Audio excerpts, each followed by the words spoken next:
शाम 7 बजे सोसाइटी के हॉल में आरती, मोहन और रोहन, जो कि सम्मान समारोह में जाने को तैयार हो जाते हैं, राधा देवी जी को वो बड़े प्यार दुलार से कहते हैं कि हम एक समारोह में जा रहे हैं। राधा देवी जी तो आरती, मोहन के कहे अनुसार ही चलती है। राधा देवी जी भी नई कॉटन की साड़ी पहनती है और सब निकल जाते हैं पार्टी हॉल की तरफ। वहाँ बहुत कम मात्रा में बुजुर्ग आए होते हैं, लगभग 5 बुजुर्ग, जो कि बच्चों के साथ आए हुए होते हैं। उनमें से भी सभी अकेले होते हैं, किसी के माता है तो किसी के पिता। कुछ बुजुर्गों का जोड़ा भी पहुंचा था, मगर वो दर्शकों की भीड़ में ही था। आरती, मोहन और रोहन, राधा देवी जी वहां पहुंचते हैं। अध्यक्ष जी उनका स्वागत करते हैं, उन्हें स्टेज पर आमंत्रित करते हैं। आरती, मोहन राधा देवी का हाथ पकड़कर ऊपर ले जाते हैं, खूब प्रेम भाव दर्शाते हैं। अध्यक्ष साहब आरती, मोहन का सम्मान करते हैं, राधा देवी जी को भी माला पहनाते हैं और अध्यक्ष जी भी भाषण देते हैं। अध्यक्ष जी सभी को आरती, मोहन और बाकी प्रतियोगिताओं का सम्मान करते हैं। आरती व मोहन को भी माइक पकड़ाते हैं तथा उनसे कुछ बोलने को कहते हैं। मोहन हाथ में माइक रखकर बुजुर्गों के लिए कविताएं बोलता है, माँ बाप के लिए अपने विचार व्यक्त करता है। उसने कुछ कविताएं नेट से रात को पढ़ ली थी, कुछ स्पीच भी देख ली थी नेट पर, तो रट्टू तोते की तरह वो सब कुछ रटा हुआ बोल गया। लोगों ने तालियां बजाई और आरती ने भी नेट से कुछ शायरियां जो माता पिता व बुजुर्ग लोगों के ऊपर थी वो रट ली थी। बीच में वो भूल भी गई थी कुछ लाइनें और फिर उसे याद नहीं आती तो वो दूसरी बोलती है। फिर राधा देवी जी को भी माइक दिया जाता है। आरती और मोहन शॉक्ड हो जाते हैं, कहीं उनकी पोल ना खोल दे, इसलिए वो अध्यक्ष जी को कहते हैं कि उनका गला खराब है। मगर राधा देवी जी को अध्यक्ष जी कहते हैं कि आपसे जितना बोला जाए आप कहिए, आपके विचार हमारे लिए महत्वपूर्ण है। तब राधा देवी जी भावुक होते हुए बस यही कहती है कि हे ईश्वर, सभी बच्चों का भला करे। इस उम्र में हम जैसे लोगों को अपने बच्चों का सहारा ही तो चाहिए, 2 पल का साथ चाहिए, उनका साथ चाहिए, अपनापन और प्यार चाहिए। वो मुझे मिल रहा है। बच्चे तरक्की करे, आगे बढ़े, यही कहूँगी। मेरा आशीर्वाद सभी बच्चों पर है। राधा देवी जी माइक दे देती है। थोड़ा बहुत खाना पीना और मनोरंजन हुआ, सब घर लौट आए। सभी ने आरती, मोहन को विश भी किया। उन्होंने कुछ प्रतियोगिताएं भी जीती और बेस्ट बेटे का अवार्ड भी मिला। घर लौटकर राधा देवी जी अपने कमरे में चली गई और आरती, मोहन, रोहन ने फिर राधा देवी जी की तरफ तक नहीं देखा। जब तक राधा देवी जी पार्टी हॉल में थी तब तक आरती उनसे बोल रही थी। मोहन भी पास बैठा था क्योंकि उनको नाम कमाना था। राधा देवी जी फिर रात को बिस्तर पर लेटे अकेले सोचती है, कैसा जमाना है, 2 मुँहे लोग हैं, घर पर अलग बाहर अलग, मेरे लिए बहुत कठिन है। लोग इतना दिखावा कैसे कर लेते हैं। वहाँ पर और भी बुजुर्ग थे, क्या वो भी ऐसे ही सब झेल रहे थे? उनके मन में प्रश्न उठता है। फिर खुद ही प्रश्न का जवाब देती है, नहीं नहीं, सब ऐसे दिखावेबाज थोड़ी होते हैं, सच्चे भी हैं इस दुनिया में। मेरे साथ ऐसा होता है, इसका मतलब सारी दुनिया में थोड़ी होता होगा। लोगों को क्या हासिल होता है 2 चेहरे लगाकर? वो 2 जीवन जी रहे होते हैं, एक घर का और एक बाहरी। हमने तो कभी ऐसा जीवन नहीं जिया। वो अपने साथ ही जुड़वा खेल खेल रहे होते हैं। उनके 2 चेहरे हैं, क्या करें, हमने तो आदत डाल ली है। अब यही जिंदगी है, झूठा दिखावा करो। जो जितना झूठा दिखावा करेगा वो नाम कमाएगा। आज के जीवन की कड़वी सच्चाई है, उनके पीछे का रहस्य किसी को पता चल भी नहीं पाएगा। जो दिखता है लोग उसे ही हकीकत मान लेते हैं। कई बार अच्छे लोगों को भी गलत समझ लेते हैं। मुझे बहू के रूप में गलत समझ लिया गया था, जबकि मेरे कभी विचार गलत नहीं थे। मेरे ऊपर झूठे आरोप लगा दिए, जबकि मैंने बुजुर्गों का कभी अपमान नहीं किया। मगर मुझे समझने वाले लोग नहीं थे और यहाँ उल्टा है। यहाँ जो लोग नहीं पूछते हैं उनका सम्मान होता है। समय का खेल है, समय की लीला है। मैंने हर रूप में दुख पाए हैं, माता के रूप में, बेटी के रूप में, बहू के रूप में कौन याद करे अब, मेरी सुनने समझने वाला है ही कौन। बच्चे कहते हैं गए जमाने आपके, सच जमाने गए हमारे, मगर तुम्हारे भी एक दिन जाएंगे। क्या तुम्हारे जमाने हमेशा रहेंगे? और यह आजकल का माहौल भी ऐसा ही है, लोग सलाह भी ऐसी देते हैं। मोहन के दोस्त तो सभी उसे सलाह देते हैं कि तू अपनी माँ को कहीं किराए के मकान में या किसी ऐसी जगह रूम दिलवा दे, क्योंकि आजकल के लोग जो देखेंगे वही बोलेंगे। एक दोस्त आया था, वो तो ये सलाह दे रहा था कि तू अपनी माँ को घर के काम और चौकीदारी के लिए रख ले, उसने शायद इसीलिए ही रखा हुआ था। पुराने ज़माने में तो लोग सलाह भी नेक देते थे। मैं तो सोचती हूँ आने वाले 30-40 साल बाद क्या होगा, लोग मशीन ना बन जाए। कहते हैं आगे रोबोट आएंगे, इंसान कम रोबोट ज़्यादा होंगे। मैं कहती हूँ हम तो इन बच्चों में रोबोट ही देख रहे हैं, भावनाएं तो है ही नहीं, अपने दिमाग नहीं किसी और के कंट्रोल से चलते हैं। राधा देवी जी सोचते हुए सो जाती है। दूसरे रूम में आरती अपनी माँ को फ़ोन लगाती है। हेलो मम्मी, आज तो खूब एंजॉय किया, खूब सारा खाना था और आपके दामाद को बेस्ट बेटे का अवार्ड मिला। आप जल्दी आ जाओ। पता है मम्मी, हमारे आसपास के लोग, कॉलोनी के लोग मेरी और मोहन की खूब तारीफ कर रहे थे, कह रहे थे कि हम बहुत अच्छे हैं जो इस ज़माने में इतनी देखभाल करते हैं। आरती सारी बातें अपनी माँ को बताने लग जाती है। मोहन भी अपनी सास से खूब हंसी मजाक करता है, खूब बातें करता है। एक और राधा देवी जी कमरे में अकेली खुद से ही बातें करते हुए सो जाती है। सम्मान समारोह के बाद आरती और मोहन का तो घमंड साथ में आसमान पर चढ़ गया था। उसे सोसाइटी के बाहर और रिश्तेदारों में खूब मान सम्मान मिला। अगले दिन राधा देवी जी जब उठती है तो मोहन उनके कमरे में आता है और कहता है आज आप मेरे लिए चाय बनाइए और टिफ़िन भी बनाइए। आरती ने इसलिए ही ताला नहीं लगाया था कि मोहन को टिफ़िन ले जाना था और वो सुबह उठकर टिफ़िन और चाय बनाना नहीं चाहती थी। मोहन आरती की नींद खराब नहीं करना चाहता था। मोहन को वैसे तो सब काम आता था, मगर वो भी राधा देवी जी को परेशान करता था। राधा देवी जी को घर पर रहना है तो उनके घर के सारे नियम तो अपनाने ही होंगे। वो इतने दिनों में पहली बार चाय बनाती है और खुद भी पीती है। वो सोचती है कि वो मोहन से इस बारे में बात करेगी कि रसोई बंद मत किया करो। वो धीरे से मोहन से कहती है मोहन बेटा। मोहन की भौहें तनी हुई। क्या है, क्या कहना चाहती हो? मोहन बदतमीजी से जवाब देता है। राधा देवी जी कहती है मोहन बेटा, आज कोई 1 महीना बीत गया है, सुबह की चाय मिलती नहीं है। इतना कहना ही था कि मोहन ने सारा टिफ़िन फेंक दिया और ज़ोर ज़ोर से डांटने लगा। आपको तो आरती को बदनाम करना है बस। आपको आरती से समस्या क्या है? वो तो हमेशा आपकी फिक्र करती है, आप उसके लिए इतना गलत सोचती हैं। आरती मोहन के सामने भी मगरमच्छ आंसू निकालकर रोती है। हमेशा राधा देवी जी की चिंता जो करती है। मोहन के टिफ़िन फेंकने की आवाज़ से आरती उठ जाती है और अब की बार वो नई चाल खेलती है। वो एकदम से मीठी बन जाती है। बहुत प्रेम भरे शब्दों में कहती है क्या हुआ माँ जी? और मोहन, सुबह सुबह क्यों झगड़ रहे हो माँ से? अरे माँ जी आप भी ना, आप टिफ़िन क्यों बना रही है मेरे होते हुए? मोहन बोला देखा आपने, इतना ख्याल रखती है और आप उसके लिए कहती हैं कि वो रसोई पर ताला लगाती है। कब लगाया उसने ताला? हमेशा गलत समझती है उसे। आरती ये सुनकर बस चुपचाप सुनती है और कुटिल हंसी हंसती है। फिर कहती है आप ऑफिस जाइए ना, आपको क्या करना है?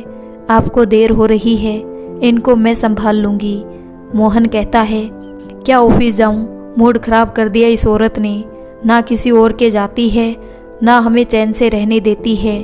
तुम्हारे बारे में कोई भला बुरा कहे मेरी बर्दाश्त से बाहर हो जाता है। तुम्हारे जैसी औरत जो इतनी सीधी है, उसके लिए इस औरत ने ऐसे शब्द कहे। आरती बोली आप चिंता मत कीजिए, माँ जी वृद्ध है, कह सकती है वो सब कुछ। आप क्यों चिंता करते हैं? आप अपना मूड फ्रेश कीजिए और आराम से ऑफिस जाइए, मैं हूं ना घर पर। वो मोहन को ऑफिस जाने को कहती है और मोहन राधा देवी जी की तरफ घूरता हुआ देखता है और आरती के माथे पर किस करके ऑफिस निकल जाता है। राधा देवी जी अपने कमरे में चली जाती है। राधा देवी जी सोचती है कि अब आरती उसकी क्लास लेगी, मगर वो भी नहीं दबेगी। इतना दबकर वो इन लोगों को हावी कर चुकी है। उसे पता है कि उसका कोई भी नहीं है, ना उसे ढंग से खाना पीना मिलता है, ना उसे कोई अधिकार मिल रहे हैं। बस नौकर और डांट खाने के लिए एक व्यक्ति रखा गया है जो राधा देवी जी है। इससे अच्छा वो अपने कुछ पैसे लेकर कहीं दूर चली जाए और ऐसे समाज वह कॉलोनी का भी क्या मुंह देखना जो सच समझना ही नहीं चाहती। वो अपने कमरे में बैठी माला जपने लगती है, तभी आरती वहां आकर खड़ी हो जाती है। दोनों हाथ कमर पर रखकर नजरें उनकी ओर करे खड़ी हो जाती है, लेकिन अब की बार वो तो बिल्कुल पलट गई। वो राधा देवी जी से कहती है, माँ जी आप क्यों बुढ़ापे में परेशान होती हैं, क्यों इतना प्रेशर झेल रही है? आपके कुछ हो गया तो हमारा क्या होगा? आप ही तो हो सहारा हम सबका। राधा देवी जी को कुछ समझ नहीं आया कि आरती क्यों पलट गई है। जो कल तक प्रताड़ित कर रही थी आज इतना प्यार क्यों दिखा रही है, वो समझ नहीं पा रही थी। इतना हृदय परिवर्तन इसके कैसे हो गया। वो चुपचाप ही रही और आरती खूब रोने लगी। फिर अचानक ही उसका फ़ोन बजता है और आंसू पोंछते हुए फ़ोन उठाती है। हेलो रिया, हाँ कब आ रही है तू? कितने बजे तक आएगी? क्या बस 15 मिनट में? अच्छा मैं इंतज़ार कर रही हूँ और माँ जी भी बहुत याद कर रही है, तू आजा बस। और फ़ोन रखती हुई कमरे से बाहर चली जाती है। दरअसल रिया आरती की सगी बहन होती है जो उसके घर रहने आती है। आरती उसके आने से पहले अपनी तारीफ सुनने के लिए राधा देवी जी की चापलूसी करती है, मक्खन लगाती है, रिया को अच्छा दिखाने के लिए ऐसा झूठा व्यवहार करती है। राधा जी समझ जाती है कि इसका व्यवहार इसलिए बदल गया है। वो रिया के आने की तैयारी में सब कुछ पहले से तैयार कर लेती है। खूब सारे फल, मिठाई, नाश्ता और उसकी फेवरेट सब्जियां लाकर रख देती है। रिया थोड़ी देर बाद अपने बेटे तेजस के साथ आती है और दोनों बहनें गले लगती है, हंसती है, बातें करती है। तेजस रोहन से गले मिलता है और दोनों ही ढेर सारी बातों में लग जाते हैं। राधा देवी जी अपने कमरे में चुपचाप बैठी रहती है। आरती का स्वभाव एकदम से बदल गया होता है। वो राधा देवी जी को हाथ पकड़कर हॉल में लाती है, उनके लिए एसी चलाती है और खूब सारी बातें करती है। रिया भी उनको नमस्कार करती है। राधा देवी जी बस सुनती रहती है। आरती के नाटक देखकर वो सोचती है कि अब रिया के कारण ही सही मेरी घर में पूछ तो होगी, 2 दिन की ही सही इज्जत तो मिलेगी। आरती इतनी चालाक होती है कि वो अपनी बहन रिया के कारण अपना स्वभाव कुछ दिनों के लिए बदल लेती है। रिया को भी दिखाना है कि वो अपनी सास की सेवा करती है, वो भी इतने अच्छे तरीके से। अब राधा देवी जी भी कमरे से बाहर हॉल में सभी के साथ बैठी थी। रिया के कारण उन्होंने भी ड्राइंग रूम के दर्शन तो कर लिए। आरती का व्यवहार राधा देवी जी के लिए बिल्कुल बदल चुका था। अब वो रिया को दिखाने के लिए विनम्रता पूर्वक व्यवहार करने लगी थी, जबकि रिया खुद भी आरती की ही बहन थी। उसकी सास के भी यही हाल कर रखे हैं, मगर दोनों बहनें एक दूसरे के सामने दिखावा करती है। आरती रिया और तेजस के लिए नाश्ता बनाने के लिए किचन में जाती है। वो उपमा बनाने के लिए रिया और तेजस से पूछती है। रिया बोलती है, उपमा तो हम नहीं खाते, हम पोहा खाते हैं। तेजस ब्रेड बटर खाता है और 1 गिलास दूध लेता है। आरती कहती है, ये तो रोहन भी खाता है, दोनों मिलजुल कर खा लेंगे। आरती रिया के सामने राधा देवी जी को कहती है, मम्मी जी आप बताइए ना आपकी पसंद, आप जो खाएंगी मैं तो वही खा लूँगी। रिया बोली कि हाँ आंटी जी को जो पसंद है वो बनाओ, बस मेरे लिए पोहा बना देना। रिया को आरती के हाथ के पोहे पसंद थे। राधा देवी जी कहती है, जो सब खा ले वो बना लो, मेरे लिए विशेष तकलीफ मत करो। आरती कहती है, अरे क्यों मम्मी जी, हम तो रोज आप ही के साथ तो खाते हैं। रिया तुम्हें पता है मैं जल्दी उठकर मम्मी के लिए सबसे पहले नाश्ता तैयार करती हूँ। उनको बीपी की दवाइयाँ भी तो लेनी होती है, सुबह नाश्ता वाली दवाई भी तो ज़रूरी है। अरे मम्मी, आपकी तबीयत खराब हो जाएगी, आपको नाश्ता तो करना ही होगा। फिर कुछ हो गया तो हमारी ही परेशानी होगी ना। चलिए हम सब के लिए पोहा, बच्चों के लिए इडली और ब्रेड बटर बना देते हैं। रिया कहती है, हाँ तू फ़ोन पर सब बताती है ना। तभी तेजस कहता है, मम्मी और मौसी तो पूरे 4 घंटे बातें करती है, जब तक बैटरी ख़त्म ना हो जाए। दोनों की बातें ही नहीं रुकती। राधा देवी जी अब चुपचाप सुन रही थी कि आरती कितना झूठ बोल सकती है। वो मन ही मन सोचती है कि आरती इतना झूठ कैसे बोल लेती है, वो भी उस व्यक्ति के सामने जो गवाह है उसके सब करतूतों का। खैर वो सब सुनती रहती है और अपनी अस्थायी सेवा का मौका मिलता है उसका भरपूर आनंद लेती है। वो सोचती है कि क्यों ना रिया के बहाने ही सही आरती से थोड़ा बहुत सुख तो मिले। रेगिस्तान में थोड़ी बारिश की आस। आरती जो 12 बजे नहाती थी, अब वो जल्दी नहाकर और पूजा पाठ करके किचन में जाती है और पोहा बनाने के लिए आरती किचन में जाती है। उसको समझ नहीं आता है, उसने तो किचन का मुंह ही नहीं देख रखा था। वो किचन के सारे डब्बे खोजती है, पोहा के लिए पूरा सामान बिखेर देती है। सारा काम तो मोहन करता है, बचा कुचा राधा देवी जी। अब तो शामत आ गई थी। रिया और तेजस रोहन राधा देवी जी के पास हॉल में ही बैठे रहते हैं। रिया के मोबाइल पर अपनी मम्मी का वीडियो कॉल आता है और वो कहती है, बेटा पहुंच गई क्या? तूने तो फ़ोन ही नहीं उठाया, मैं कब से फ़ोन कर रही हूँ। रिया बोली, मैं पहुंच गई थी। तभी तेजस बोला, अरे नानी, आप घर से रवाना होते हुए तो 1000 फ़ोन कर चुकी हैं और कितना फ़ोन करोगी। मजाक में नानी से कहता है। नानी कहती है, चुप कर तेजू, आरती मौसी और तुम सब एंजॉय करोगे और मैं अकेली बोर हो रही हूँ। मन कर रहा है झट से आ जाऊँ। आरती भी अंदर से भागती हुई आती है। मम्मी आपको ही मिस कर रहे हैं, अभी हम आपके फेवरेट पोहे खा रहे हैं। तेजस बोलता है, नानी के पोहे तो हमारे रोज़ ही बनते हैं, पापा के तो फेवरेट हैं, दादी को कुछ अच्छा नहीं लगता। राधा देवी जी समझ चुकी थी दोनों बहनों के घर की एक जैसी कहानी है। आरती कहती है, पता है मम्मी, हम लोग तेजस रिया को साथ घुमाने ले जाएंगे, खूब मस्ती करेंगे और प्रखर जीजा जी भी शाम को आएंगे और हम सब इनको खूब घुमाएंगे। वीडियो कॉल पर उसकी मम्मी कहती है, अब मुझे और भी बुरा लग रहा है, मैं यहाँ अकेली।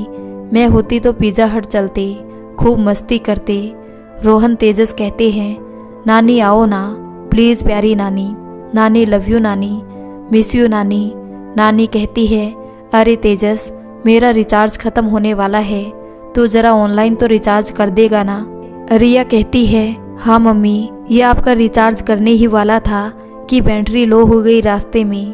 तभी आरती तपाक से बोलती है, अरे मम्मी, मुझे बोल देती ना आप या मोहन को, हम लोग किस लिए हैं, अभी रोहन कर देगा। रोहन बेटा, नानी का रिचार्ज कर देना। हाँ नानी, अभी करता हूँ, आप मुझे व्हाट्सएप पर मैसेज कर दिया करें। मौका पाते ही राधा देवी जी भी अपना रिचार्ज करने के लिए बोलती है। तभी आरती का चेहरा उतर जाता है। अब आरती को रिया और अपनी माँ के सामने तो अच्छा बनना ही पड़ेगा। आरती कहती है, अरे दादी का रिचार्ज भी तो करना है, रोहन बेटा कर दो। वो क्या है ना मम्मी जी, रोहन पढ़ाई में बिजी रहता है ना, इसलिए उसे याद नहीं रहता। आरती सोचती है कि रिया क्यों आई, अब तो मैं ही फंस गई। राधा देवी जी मन ही मन हंस रही थी। रोहन पूछता है, दादी आपके नंबर क्या है? रिया कहती है, दादी के नंबर नहीं है रोहन तुम्हारे पास। रोहन कहता है, ज़रूरत ही क्या है, दिन भर घर पर ही तो रहती है दादी जी।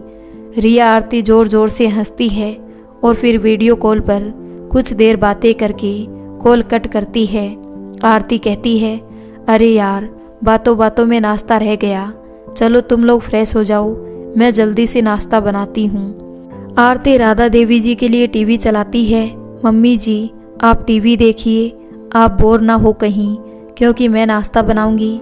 रिया थोड़ा फ्रेश होने जाएगी, बच्चों से तो क्या बोलोगी, इसलिए आप टीवी में भजन या न्यूज़ देख लीजिए तब तक। राधा देवी जी को रिमोट पकड़ाती है। राधा देवी जी भी दहेज का टीवी जिस पर सिर्फ आरती का अधिकार था, उसका रिमोट और शक्ल भी पहली बार ही देख रही थी। अरे आपको गर्मी लग रही होगी रोहन, थोड़ा एसी चला दे, दादी को गर्मी लग रही होगी। रोहन बोलता है कि दादी कब बैठती है, बाहर तो वो बिना पंखे की बैठी रहती है। आरती इशारा करती है। तभी रोहन फिर दोबारा सफाई पेश करता है, मेरा मतलब है दादी को पसंद ही नहीं एसी। राधा देवी जी बोलती है, क्यों नहीं पसंद बेटा, मुझे तो बहुत पसंद है, थोड़ा और ठंडक बढ़ा दे। आरती के बिल की चिंता के मारे पसीने छूट जाते हैं एसी में ही। आरती हड़बड़ाते हुए कहती है, हाँ हाँ रोहन, थोड़ा और बढ़ा दे, आज गर्मी कुछ ज़्यादा ही है। मन ही मन कहती है, अरे ये बुढ़िया तो बिल बढ़ाएगी। ओहो, ये रिया क्या आई, मेरी तो आफत आ गई, ये तो सूखी हो गई है। आरती पोहा बनाने जाती है। तब तक रिया भी फ्रेश होकर हॉल में आ जाती है। रिया अपने पति की बुराइयां शुरू कर देती है। रिया कहती है, तेरा तो जीजाजी काम करवाते हैं, मेरे तो ये कुछ नहीं करते। झूठ बोलने में दोनों बहनें माहिर है। तभी तेजस बोलता है, पापा तो सब काम करते हैं, मम्मी आप दिन भर मोबाइल चलाती हो। रिया इशारा करती है, चुप कर तेजस। राधा देवी जी समझ जाती है, एक ही खेत की मूली है। वो कहती है, हमारे तो मोहन पहले पानी तक गर्म करना नहीं जानता था। तभी आरती टोंट करती है, हाँ सब मैंने ही सिखाया है, ये तो कभी थाली तक नहीं उठाने देती थी। रिया कहती है कि मेरी तो एक भी हेल्प नहीं करवाते, मगर अब मैंने इनको सिखा दिया है चाय बनाना। मैं सारा दिन अकेली ही काम करती हूँ, इनको तो कोई दिलचस्पी नहीं, मेरी सास ने ही बिगाड़ा है इनको। मेरी सास है ना, उन्होंने बड़े लाड प्यार से पाला है और हमारे आफत डाल दी। मेरी सास को भी मैं एक सुई तक नहीं उठाने देती, सारा काम मैं करती हूँ, वो घर पर आराम। तभी तेजस कहता है, क्यों झूठ बोलती हो मम्मी, सारा काम दादी करती है। रिया कहती है, तुम बच्चे अंदर जाकर खेलो, जाओ यहाँ मत बैठो। बच्चों से पोल खुलती है, इसलिए उनको अंदर भेजा जाने लगा। तेजस कहता है, हम यहीं पर ही बैठेंगे। रिया पति की बुराई करती है, ये तो कपड़े तक नहीं धोते, ये तो इतने नखरे करते हैं, खाना खाएंगे तो नखरा, कोई भी सब्जी अच्छी नहीं लगती। आरती भी चालू होती है, अरे मेरा भी यही हाल है, इनको खाना खिलाओ, काम करो पूरे घर का। काम मम्मी जी से तो कुछ होता नहीं, उनका ध्यान रखना पड़ता है। राधा देवी जी तो बस झूठी बातें सुने जा रही थी। दोनों बहनें एक से बढ़कर एक है झूठ की मूरत। राधा देवी जी जानती है कि रिया की सास किस परिस्थिति में रह रही है। दोनों बहनें आदतों से एक जैसी ही है। आरती ने 1 घंटे बाद फाइनली पोहे तैयार किए और रोहन तेजस के लिए इडली और ब्रेड बटर। राधा देवी जी को भी आज पहली बार इतने महीनों में कुछ नाश्ता मिला। राधा देवी जी सोच रही थी कि काश रिया परमानेंट यहीं रुक जाए, उसे इतना सम्मान तो कभी नहीं मिला होगा। एक दिन से वे मानसिक रूप से रिलैक्स महसूस कर रही थी। वो आज़ाद पंछी की तरह महसूस कर रही थी। उस तोते के समान उनकी हालत थी जिसको पिंजरे में कैद रखा जाता है और थोड़ी देर के लिए घर पर घूमने के लिए छोड़ दिया जाता है, फिर वापस कैद में डाल दिया जाता है। 2-3 दिन की ये आज़ादी तनाव मुक्त रख रही थी। राधा देवी जी, रिया, आरती, तेजस, रोहन मिलकर नाश्ता करते हैं। आज तो राधा देवी जी को आरती की मनपसंद डाइनिंग टेबल पर बैठने का भी सुनहरा अवसर मिला, जिसमें उसने अपने पिता का नाम लिखवाया था। आरती ने अपने पिता की याद में टेबल पर नाम लिखवाया था। आरती ने एक बार राधा जी को इस टेबल पर बैठने तक से मना किया था। जब वो उस टेबल पर पहली बार बैठ गई थी गलती से, आरती ने बीच वाली कुर्सी अपने पिता की याद में रख रखी थी, जिसमें कोई भी नहीं बैठ सकता था। जब राधा देवी जी उस कुर्सी पर बैठी थी तो आरती ने फटकार लगाते हुए उनको कहा था, आपको कोई ज़रूरत नहीं मेरे पिता की टेबल पर बैठकर खाना खाने की। उनको थाली सहित ज़मीन पर बैठाया था। तब उन्हें बहुत दुख हुआ था, जैसे उन्होंने कोई बहुत बड़ा गुनाह कर दिया था कुर्सी पर बैठकर, और आज उसी टेबल पर आरती ने राधा देवी जी के लिए कुर्सी आगे खिसकाकर उनको सम्मान से बैठने की इजाज़त दी। राधा देवी जी को वही पुराना दृश्य नजर आने लगा और गले तक बात आ ही गई थी कि वो बोल दे कि एक दिन तुमने क्या किया था, मगर अभी फ़िलहाल उनको चुप रहना ही सही लग रहा था। राधा देवी जी कांच की सुंदर प्लेट पर पोहा खाती है, जो उन्होंने सालों में अब देखी है रिया के आने के बाद। उन्हें पता ही नहीं है कि कुछ ऐसी प्लेट्स भी है इस घर पर, क्योंकि वो तो एक छोटी सी ढक्कन समान प्लेट पर छोटी सी कटोरी में खाना खाती है, वो भी अकेले अपने कमरे पर। आज उसके ठाठ थे, चलो 2 ही पल की खुशी में खुश हो लेते हैं। आरती कहती है, मम्मी जी आपकी चाय भी ले लीजिए, पोहे के साथ आप हमेशा चाय लेती है ना। बहुत ही मीठी आवाज़ निकालकर रिया के सामने नाटक चल रहा था।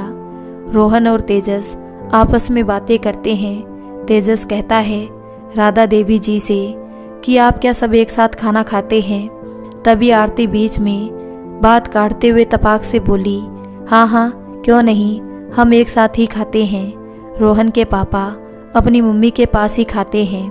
मम्मी जी जब तक खाना ना परोसे तब तक मोहन भूखे ही रहते हैं। राधा देवी जी से पोहा निगला ही नहीं जा रहा होता है।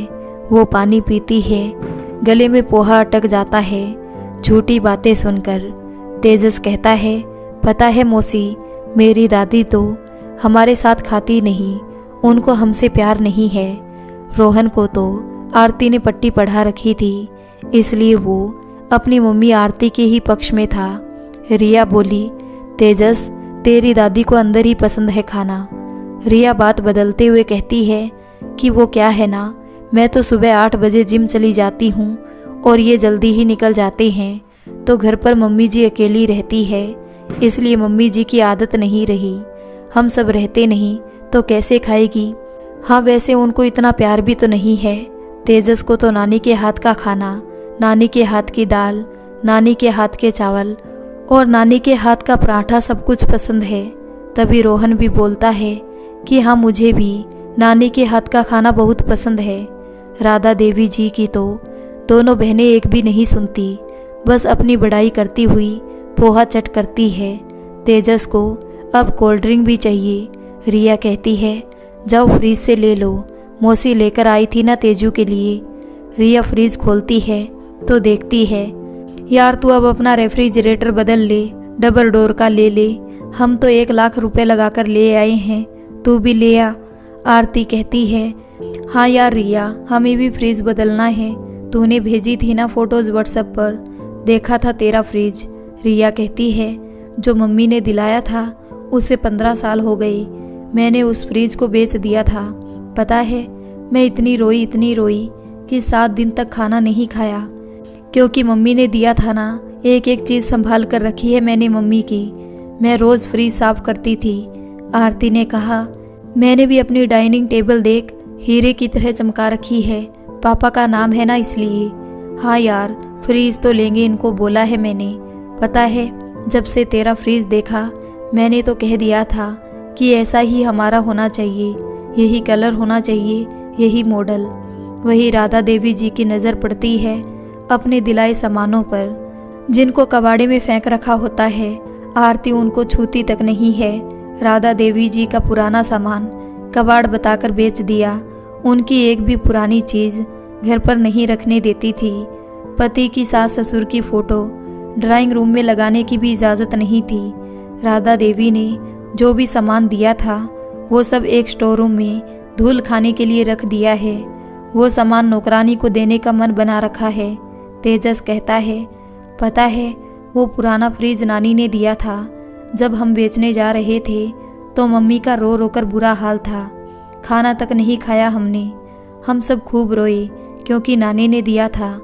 नानी की चीज़ें संभाल कर रखी है आज तक मम्मी ने। राधा देवी जी मन ही मन सोचती है, आजकल निर्जीव वस्तुओं के लिए ही भावनाएं रह गई है इंसानों में, जानवर और निर्जीव वस्तुओं के लिए ही अब भावनाएं रह गई। फ्रिज के लिए इतना रोना, इंसान कष्ट में आए तब तो मुंह फेर कर चले जाते हैं, अनजान बन जाते हैं, जैसे कुछ हुआ ही ना हो। तभी तेजस कहता है कि मौसी आज अपन कहाँ चल रहे हैं? मुझे कहीं घूमने जाना है। आरती कहती है कि तुम बच्चों को पिकनिक पर ले चलेंगे शाम को। यहाँ एक गार्डन है जहाँ पर हम सब चलेंगे। मोहन आ जाए, आज शाम जल्दी आएंगे, 3 बजे दोपहर तक। मैंने कहा था मोहन से कि रिया और तेजस आए हुए हैं तो जल्दी ही आ जाना घर। प्रखर जी भी तो आने वाले हैं ना शाम तक, वो भी यहाँ किससे बातें करेंगे, इसलिए उनका मन लगाना भी तो ज़रूरी है। हम लोग जब रिया तुम्हारे यहाँ आते हैं तो प्रखर जी तो ऑफिस जाते ही नहीं, कितना ख्याल रखते हैं। लाओ मम्मी अपनी थाली दे दीजिए, मैं बर्तन धो दूंगी। आरती राधा देवी जी के हाथ भी वॉश करने के लिए पानी की कटोरी लाती है। लीजिए मम्मी जी, ये हाथ भी धो लीजिए यहीं पर, और साथ ही साथ हैंकी भी लाती है मुंह पोंछने के लिए। राधा देवी जी तो अस्थायी सम्मान देखकर दंग रह गई। रिया कहती है कि तू तो अपनी सास की सेवा करती है, मेरा भी कुछ ऐसा ही है। अपन दोनों बहनें एक जैसी ही हैं। मैं भी मम्मी जी की थाली आज तक उनको नहीं उठाने देती, बर्तन भी मांजती हूँ। आरती कहती है वो हम दोनों की सोच एक जैसी है ना, इसलिए अपनी माँ ने ये सब सिखाया है। रिया कहती है कि तुम लोग हमारे यहाँ ही आ जाओ ना, इस मकान को बेच दो, वैसे भी तुम्हारा है ही कौन यहाँ पर, कितना सुनसान है यहाँ। अपन सब रहेंगे एक ही जगह एक ही साथ, मन भी लगा रहेगा, बहन बहन का सहारा भी हो जाएगी। आरती बोली मैं भी कितना ही कहती हूँ इनको, पर मम्मी जी का मन नहीं लगता है, ना वो ये जगह छोड़ना चाहती। राधा देवी जी सोचती है जो चाहे उसका ठीक रहा, राधा देवी जी के सिर पर धर दो।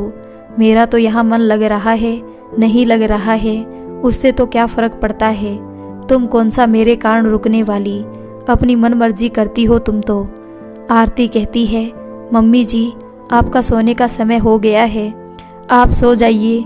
राधा देवी जी कमरे पर चली जाती है। आरती रिया भी किचन में काम करती है। दोपहर का खाना वो ऑर्डर करती है जोमेटो से। रिया बोली अपने पीहर का मौसम कितना अच्छा रहता है, यहाँ तो गर्मी है, सर्दियों में भी ज़्यादा ठंड पड़ती है। आरती बोली अपनी तो बात ही अलग है, घूमने फिरने, खाने पीने, मौसम, कपड़े, भाषा, सब चीज़ें अच्छी है। यहाँ तो कुछ अच्छा नहीं लगता, सब्जी कितनी ख़राब आती है, अपने पीहर में कितनी अच्छी सब्जी मिलती है, अपने यहाँ सर्दी कितनी कम पड़ती है, यहाँ जमकर पड़ती है। अपने यहाँ तो काम वाली कितनी सस्ती मिल जाए, यहाँ हज़ारों रुपए में मिलती है। यहाँ मैंने चद्दर खरीदी 1000 रुपये तक की, और अपने यहाँ वो कपड़े वाला मुरारी जी कितने सस्ते चद्दर देता है, 200 रुपये तक देता है। यहाँ तो खूब ठगते हैं सब लोग, अपने वहाँ हर आइटम सस्ता है। इनको भी अपना पीहर पसंद आ गया, कहते हैं तुम वहाँ से सब खरीदा करो। इनको भी अपना वातावरण वहाँ का पसंद है, कहते हैं कि तुम्हारे शहर में गर्मी कम पड़ती है, सर्दी भी।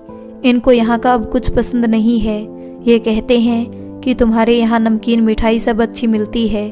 इनको अपना पीहर पसंद है। रिया बोली अरे इनको भी बहुत पसंद है, ये तो परमानेंट रहना चाहते हैं वहीं पर, कहते हैं एक दिन अपन वहीं सेट हो जाएंगे, इतनी अच्छी जगह है। मैंने कहा चलो आज ही चले परमानेंट शिफ्ट हो जाएं, मगर सास है ना, उनको कुछ सेट नहीं होता। रिया आरती हर बात में अपनी सास को घसीटती थी, जबकि असल जीवन में सास की शक्ल देखना पसंद नहीं था।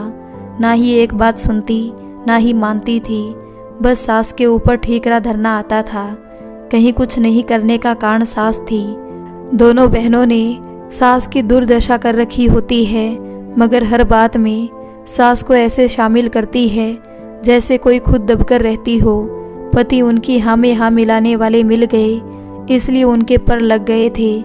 कदर करने वाले पति हो तो आरती रिया का जन्म होना कोई बड़ी बात नहीं है। रोहन तेजस वीडियो गेम्स खेलने लग जाते हैं, तभी राधा देवी जी अपना फ़ोन देखती है। वो देखती है कि उसके फ़ोन पर रिचार्ज हो गया होता है। राधा देवी जी अब मन की बात तो कर सकती थी, फ़ोन पर आउटगोइंग और इनकमिंग दोनों की सुविधा नहीं थी, इस कारण वो कभी किसी से बात नहीं कर पा रही थी। चलो रिया के कारण कम से कम रिचार्ज तो हुआ। थोड़ी देर बाद मोहन भी आ जाता है, और वो आते ही तेजस रिया से मिलता है। तेजस भी मौसा जी के गले लग जाता है। रिया भी खूब सारी बातें करती है। मोहन आते हुए तेजस के लिए डोनट्स, चीज़ पैटीज, बर्गर और मफिन्स लाता है। उसे पता था तेजस की फेवरेट है। और रिया के लिए पिज़्ज़ा, डोसा और आइसक्रीम रोल। रिया बोली, अरे जीजा जी, आप भी इतना सारा क्यों ले आए? अभी तो पोहा और न जाने कितना कुछ खाया है। मोहन बोला, अरे छोड़ो उस पोहे को, तुम ये खाओ। देखो आज मैं जल्दी आ गया। मोहन की खुशी देखने लायक थी और वो भी दिखावेबाज। उसने भी कहा, आरती माँ कहाँ है? माँ को खाना खिलाया? आरती बोली, हाँ अच्छी तरह, वो अभी सोने गई है कमरे में। रोहन बोला, अच्छा माँ को तकलीफ नहीं होनी चाहिए। माँ के लिए मैं लस्सी लाया हूँ, पिला देना। राधा देवी जी को सब सुनाई दे रहा था। वो सोचती है अब मोहन भी आ गया लाइन में, चलो मोहन भी साली के कारण थोड़ा तो ठीक हुआ।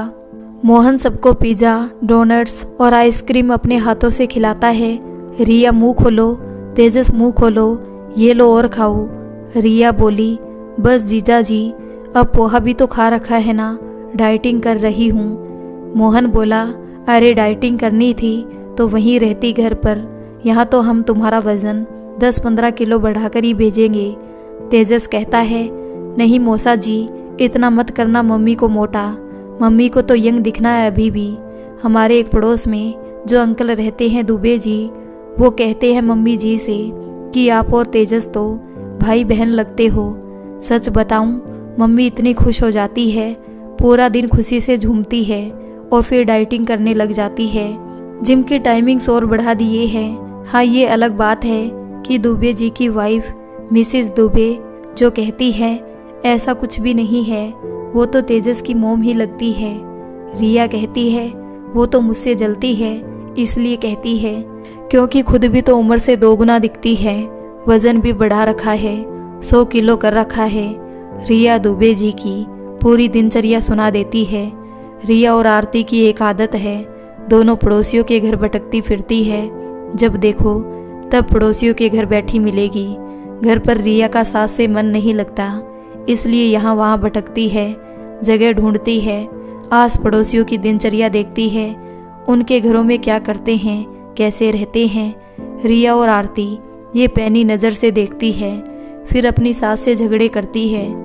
मोहन कहता है, रिया जिस तरह तुमने वेट कम किया है, आरती को भी बताओ ना, तुम्हारे जैसे फिट हो जाएगी। आरती बोली, मैं कहाँ ज़्यादा हूँ, मैं तो काम करती हूँ, मेरे तो आराम नसीब ही नहीं है। मोहन बोला, हाँ काम तो तुम इतना करती हो, पता है रिया, मैं आरती को पाकर धन्य हो गया हूँ। मेरी तो ज़िंदगी में खुशियाँ मिल गई हो जैसे। हर पल मम्मी की फिक्र करती है, पापा जो नहीं रहे इस दुनिया में, उनके लिए तक आंसू बहाती है, रोती है उनके लिए।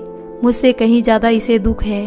बताओ भला आजकल कौन होती है और दिन रात मम्मी के लिए मुझसे कहती है कि हम उनका ख्याल रखेंगे। तुम्हें तो पता है सुरेश भैया जो मेरे बड़े भैया हैं, वो तो मम्मी को पूछते नहीं है, ना वीणा भाभी पूछती है। बस यही है जो मम्मी की दिन रात सेवा करती है, संस्कार है इसके। पता है रिया, मुझे तो मम्मी नहीं दिखे 1 मिनट भी तो मेरे तो बेचैनी होने लगती है, मैं घबरा जाता हूँ। और मुझसे भी 6 गुना ज़्यादा आरती को चिंता रहती है, सुबह से रात तक सेवा में जुटी रहती है। तभी तो मैं आरती को महान समझता हूँ। आजकल के समय में कौन करता है इतना। पीहर तो जा ही नहीं सकती है बेचारी, क्योंकि मम्मी की सेवा है ना इसके सिर पर। रिया कहती है, मेरा भी कुछ यही हाल है, मेरा तो खुद का सारा समय सास की सेवा में गुजर जाता है। अभी यहाँ आई हूँ, मन सास में ही अटका है, देख लो। रह रहकर याद आती है सासू माँ की। मेरा सारा दिन उनकी देख रेख पर ही बीत जाता है। हमारा रिश्ता माँ बेटी का सा है। हमारी मम्मी ने संस्कार ऐसे नहीं डाले हैं। हमारी मम्मी ने सिखाया है कि सेवा करें। मोहन बोला, तुम दोनों में जो संस्कार है वो आजकल कहाँ देखने को मिलते हैं। आरती कहती है, मैंने तुझे सम्मान की भी तो फोटो भेजी थी। पता है मोहन, मैंने मम्मी और रिया को उस समय पूरा लाइव प्रोग्राम दिखाया था, व्हाट्सएप वीडियो कॉल के थ्रू, जब सम्मान हुआ था ना तब। रिया बोली, हाँ देखा था मैंने तेरा सम्मान लाइव। पता है मैंने सब जगह वो फोटोज़ भेज दी थी। मेरे ससुराल के ग्रुप पर, हम सब पड़ोसियों के ग्रुप पर, इनके फ्रेंड्स ग्रुप पर ये भी बहुत तारीफ करते हैं आरती और आप दोनों की। मोहन कहता है, सबसे बड़ा क्रेडिट तो मम्मी यानी मेरी सास को जाता है। मैं जब भी उनके पास जाता हूँ ना, उनके चरणों में गिर जाता हूँ। इतनी अच्छी पत्नी मिली है। आरती और रिया के चेहरे पर गर्व के भाव आ गए थे। दोनों ही अपनी मम्मी की तारीफ सुनने को बेचैन रहती है। बस उनकी मम्मी की कोई तारीफ कर दे, सफल हो गया जीवन। आरती कहती है, सच बताऊं, ये तो मम्मी को कहते हैं, आओ यहीं पर रहो हमारे संग। ये जब भी जाते हैं ना मम्मी के घर तो इतना सारा सामान लेकर जाते हैं। 10 डिब्बे मिठाई के, 10 पैकेट नमकीन वाले, हर साल एक नया मोबाइल, और वहाँ के आस पड़ोसियों तक के लिए कुछ ना कुछ सामान लेकर जाते हैं, क्योंकि वहाँ भी सब इनकी तारीफ करते हैं। वहाँ इनको सब पूछते हैं। इनके यहाँ तो कोई पूछता नहीं है, इसलिए ससुराल जाना ही पसंद करते हैं। वहाँ इनका मन लगता है खूब। खाना खाते हैं पेट भरकर, वजन 2 किलो बढ़ाकर आते हैं। यहाँ तो भूख ही नहीं लगती। सच बताऊं, इनको मेरी सास के हाथ का खाना पसंद ही नहीं था, तभी तो ये सिंक की झाड़ू से थे। अब देखो 40 इंच की कमर हो गई, पहले 26 थी। मेरे हाथ का खाना है ही स्वादिष्ट, और अपनी मम्मी तो है ही शेफ। उनके हाथ जैसा तो इनके यहाँ कोई बना ही नहीं सकता। रिया बोली जोर से, कर्कश आवाज में, अरे इनके भी यही कहानी है। मेरी 4 नंदे हैं, इनसे नहीं बात करती, ना ही इनका भाई यानी मेरा जेठ बोलता है। वो तो कोई भगाकर ले आया था, लव मैरिज की थी। 6 दिन बिना बताए घर पर कोई फिरंगी जैसी को ले आया था। उसने तो मेरी सास को मना कर दिया कि मैं इस औरत के साथ नहीं रहती, गंवार है ये औरत। अब मम्मी जी भी कहाँ जाती बेचारी। फिर मम्मी के मकान भी था खुद का, तो हमने मम्मी से कहा बेच दो, हमारे नाम कर दो, अभी तक बिक नहीं रहा है। रिया ने अपनी सास को मकान के लालच में अपने पास बैठा रखा है, और थोड़े बहुत पैसे मिलने के चक्कर में। मोहन बोला, तुम वो मकान अपने नाम करवा लो, मैं प्रखर जी से बात करूँगा, फिर उसे बेच देना और नया खरीद लेना। रिया कहती है, हाँ अब तो यही करेंगे, मम्मी का क्या भरोसा, अब वो वृद्ध हो गई है। मोहन कहता है कि तुम उनको बिना बताए बेच देना। प्रखर ने तो मेरे नाम कराने की सोच रखी है, हमारी पैतृक प्रॉपर्टी। आरती बोली, अब तो तुम लोग ही हो करता धरता, समय रहते सब अपने नाम करवा लो, इसी में भलाई है। रिया कहती है, ये तो मेरे ही साथ है, ये तो मेरी बात ही सुनते हैं, मेरे अलावा ये किसी की सुनते भी नहीं है, मैं सुनने भी नहीं देती किसी और की। रिया जोर से कुटिल हंसी हंसकर कहती है। मोहन बोला, ये सब तो तुम दोनों बहनों की जादुई शक्ति है। रिया, सच कहूँ मेरा भी यही हाल है, मैं आरती की खूबसूरती में ही उलझा हूँ। आज तक मुझे कुछ और समझ ही नहीं आता। प्रखर जी का भी यही हाल होगा, मैं समझ सकता हूँ। तुम बहनें हो ही इतनी सुंदर, हम उलझ गए, हम अंधे हो चुके हैं तुम्हारे प्रेम में। मुझे आरती की आवाज़ बहुत पसंद है, कोयल जैसी। आरती के हाथ का बना खाना इतना पसंद है, उंगली चाट कर खाता हूँ। चारों ओर आरती आरती नजर आती है, नौकरी छोड़कर बैठ जाऊँ, दिन भर देखता रहूँ, इतनी पसंद है। रिया और आरती तो फूल ही नहीं समा रही थी अपनी तारीफ सुनकर। मोहन भी ससुराल वालों के तारीफों के पुल बांधता हुआ नहीं थक रहा था। तभी सास का वीडियो कॉल आता है, और अब मोहन, रिया, आरती तीनों मिलकर वीडियो कॉल पर बातें करने लगते हैं। आरती की मम्मी हर आधे घंटे में फ़ोन करती है, नहीं तो वीडियो कॉल तो करेगी ही। मोहन अपनी सास को खूब जोक सुनाकर हंसाता है। मोहन की सास कहती है, दामाद जी आप कितने अच्छे हैं, आपके व्यवहार के कारण ना मैं स्वस्थ हो गई हूँ। आप तो इतना हंसाते हैं कि जब भी उदास या तनाव सा महसूस करती हूँ, आप दोनों दामादों को फ़ोन लगा लेती हूँ। आपकी ही तरह प्रखर जी भी इतना हंसाते हैं, मैं तो धन्य हो गई, ऐसे बेटे जैसे दामाद मिले हैं मुझे। तभी दरवाजे पर घंटी बजती है।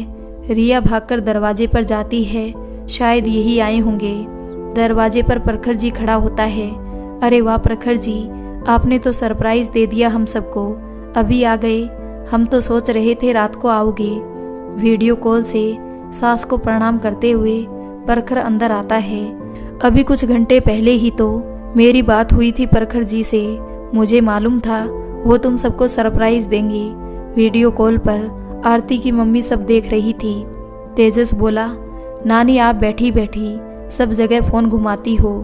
रिया कहती है, चुप कर तुम, तेरे क्या प्रॉब्लम है, इनका मन नहीं लगता ना, वो अकेली बैठी बोर होती है इसलिए। तेजस बोला, मेरे प्रॉब्लम ये है कि फिर रिचार्ज मुझे करवाना पड़ता है। नानी का रिचार्ज ख़त्म हो जाता है, 10-10 घंटे फ़ोन करेगी तो होगा ही। रिया बोली, तो नानी पैसे भी तो देती है, फ्री थोड़ी करवाती है रिचार्ज। तभी तेजस बोला, कभी कभी भूल भी जाती है। तभी रिया कहती है कि मम्मी हम कैमरा ऑन ही रखेंगे, आप भी हमें ज्वाइन कर लोगी, आप दूर बैठी बोर हो जाओगी, इसलिए आप भी ऑनलाइन हमारे साथ बनी रहो। प्रखर जी, मोहन, आरती, तेजस सबसे गले मिलता है। प्रखर को भी ससुराल बहुत पसंद है। आरती मोहन तो इतने प्रिय है प्रखर को, उनसे हर रोज़ बात होती है। मोहन प्रखर के लिए रस मलाई लेकर आता है स्पेशल सबसे फेमस दुकान से। प्रखर कहता है, आपकी मम्मी जी कहाँ है, उनसे भी मिल लेता हूँ। आरती बोली, वो अभी उठेगी, उनको सोना बहुत पसंद है, उनको ज़्यादा बातचीत करनी अच्छी नहीं लगती, इसलिए सोती रहती है। उनको अकेलापन अच्छा लगता है, जैसे अपनी मम्मी है ना, सबके साथ रहती है। उनका नेचर ऐसा नहीं है, वो अलग है। प्रखर कहता है, मेरी मम्मी भी ऐसी है, उनको भी हमारा साथ इतना पसंद नहीं है और मुझे तो टाइम ही नहीं है। हाँ, बल्कि मेरी सास से मेरी अच्छी बनती है। आरती कहती है, मेरी मम्मी की तो बात ही अलग है, उनके जैसा तो कोई नहीं है, वो तो इतनी एक्टिव है, इतनी एक्टिव है, पूछो मत। घर का सारा सामान लाती है अकेली जाकर, घर का सारा काम कर लेती है, झाड़ू पोछा बर्तन साफ सफाई, और इतनी व्यवहारिक है, इतनी व्यवहारिक है कि जहाँ जाएगी अपना बना लेगी लोगों को। सब्जी मंडी जाकर सारी सब्जी लाती है, परचून का सामान, छोटे मोटे घर के कामकाज, कभी दूसरों पर निर्भर नहीं रही। इनके यहाँ ऐसे ही लोग हैं। क्यों रिया, अपनी मम्मी कितनी एक्टिव है ना। आरती राधा देवी जी को ताने मार रही थी। आरती का इशारा राधा देवी जी पर ही था। रिया कहती है, अरे बिल्कुल सही कहा, अपनी मम्मी जैसी तो कोई नहीं हो सकती, इतनी अच्छी साड़ी पहनती है सिल्क की, और पूजा पाठ व्रत इस उम्र में भी करती है, जो बनाए वो खा लेती है, कभी नखरे नहीं करती, ना ही हमको नखरेला बनाया है। हमें भी सब सब्जी खिलाती थी, इसलिए हमारी आदत ऐसी है कि सब खा लेती हूँ। इनकी इसलिए तो नहीं है कि इनकी माँ ने खिलाई नहीं सब्जियाँ। मेरी मम्मी तो शाम को वॉक करने जाती है, और मेरा भाई दीपक, वो तो दुनिया का सबसे अच्छा लड़का है। दीपक तो इतना बढ़िया है कि पूछो मत। उसने तो सब अपने लेवल से किया है, अभी प्लॉट लिया है, गाड़ी ली है, और सब चीज़ें अपने स्तर से कर रहा है, कभी किसी के ऊपर आश्रित नहीं है। आरती बोली, दीपक तो सच में इतना काम करता है, मेरी मम्मी ने दीपक को सब सिखाया है। दीपक तो हमारे जिम जाता है, दीपक तो अपना काम खुद करता है, दीपक तो इतना अच्छा खाना बनाता है, हम बहनों को भी पूछता है, पढ़ाई में भी नंबर 1 रहा है, और दिखने में तो ऐसा है कि आज भी भाभी की सब औरतें दुश्मन बन जाए। कुछ लड़कियों को तो आज तक मलाल है कि दीपक से हमारी शादी क्यों नहीं हुई, बताओ कोई है दीप जैसा। प्रखर बोला, बिल्कुल सही कहा आरती दी। मोहन भी बोला, हाँ मानना पड़ेगा, बेटा हो तो दीपक जैसा। आरती बोली, मेरी मम्मी है ही ऐसी, उनकी शिक्षा ऐसी है कि हम सब भाई बहन सफल है अपने जीवन से। रिया बोली, हमारे तो इनकी मम्मी ने इतना आलसी कर रखा था इनको, मैंने सब सिखाया है प्रखर को, इनको चाय तक बनानी नहीं आती थी, शादी के बाद ही सब सीखे हैं, पापड़ तक नहीं सेक पाते थे, कुछ भी नहीं आता था। तब मैं इनको कहती थी, दीपक से सीखो कुछ, उसे मेरी मम्मी ने कितना अच्छा बना रखा है। भाई माँ हो तो अपनी मम्मी जैसी, नहीं तो भगवान माँ ही ना दे। प्रखर बोला, हाँ सही कहा, वो कभी ज़रूरत नहीं पड़ी ना काम करने की। रिया तपाक से बोली, ज़रूरत की बात थोड़ी होती है, सीखने की होती है। मेरी मम्मी की सोच अलग है, आपकी मम्मी की सोच अलग है, वो हर मामले में आपकी मम्मी से आगे रही है, ये बात आपको समझ लेनी चाहिए। माननी पड़ेगी आरती, हमारी मम्मी लाखों करोड़ों में एक है, उनके जैसा तो कोई नहीं है। बताओ क्या कमी है? एक एक पैसा बचाकर हमको पढ़ाया है, इतना तो कुछ किया है, क्या बताएं। अब दिन रात निकल जाएगा, मम्मी की तारीफ खत्म नहीं होगी। मोहन प्रखर चुपचाप सुने जा रहे थे, हाँ में हाँ मिलाई जा रहे थे। मोहन बोला, देखो रिया और आरती, हम तो खुद सहमत हैं कि मम्मी जैसी सास तो दिया लेकर ढूंढने से भी नहीं मिलती। हमारी मम्मी की तो गलतियां ही रही है, जो हमें कुछ नहीं सिखाया। हम सहमत हैं तुम दोनों की बातों से। प्रखर बोला, बार बार प्रणाम करता हूँ ऐसी सास को, ईश्वर ने मुझे ऐसी सास दी, धन्य हुआ उन्हें पाकर। आरती और रिया ने 3 घंटे लगातार अपनी मम्मी की तारीफ करने में लगा दिए। इस बीच 10 से 12 बार आरती की मम्मी का फ़ोन आ गया और एक एक न्यूज़ दोनों बहनों ने अपनी मम्मी को दी। वहीं राधा देवी जी अकेली सो रही थी, उनसे तो कोई बात ही नहीं कर रहा होता है। उनको अकेलापन प्रिय बताकर अलग कमरे पर बैठा दिया जाता है। आरती की चालाकी होती है। राधा देवी जी अपने मोबाइल की ओर देख रही थी, किसी का फ़ोन तक नहीं आता है। लगता है मेरा मोबाइल ख़राब हो गया है, क्यों किसी की एक भी फ़ोन नहीं आती। राधा देवी मन ही मन आरती रिया की माँ का पुराण सुनकर दुखी होती है। मेरी बच्चों ने मानी नहीं, तुम्हारी माँ उसकी तो घर पर चलती है, मेरी तो चली नहीं। पति ने ही कभी पूछा नहीं, तभी तो बेटे ने कदर नहीं किया। तुम्हारी मम्मी के तो पिता बेटा सास ससुर देवर जेठ सब सलाम करते हैं। उनका रोब है, वो तो बहुत तेज है, हमारी जैसी थोड़ी है। हम तो सबसे डरते रहे, दबकर रहे। आज वही बेटे बहुओं के सामने चूहे बनकर बैठे हैं, सब मान रहे हैं उनकी बातें। हमारी तो एक नहीं सुनी, अब सब सुन रहे हैं, मान रहे हैं। ड्राइवर नौकर चपरासी सब बने बैठे हैं। जब मैं सिखाती तब सीखता नहीं था, अब वही सब काम करके मुझे जूते पड़वा रहा है, मुझे जलील करवा रहा है। वाह, बेटा ही साथ नहीं है तो क्या करें। खैर छोड़ो इन औरतों को, तो अपनी माँ अपना भाई अपने दादाजी अपने शहर की बड़ाई मारने का शौक़ है और पिकनिक जाने का समय हो जाता है। मोहन आरती रिया तेजस रोहन प्रखर सभी पिकनिक पर जाने के लिए तैयारी करने लगते हैं। मोहन रिया के सामने राधा देवी जी से खूब बातचीत करता है। मोहन कहता है, मम्मी आप चलेंगी तभी हम सब चलेंगे, वरना मैं तो नहीं जाऊंगा। राधा देवी जी का दिल अंदर से टूटता है।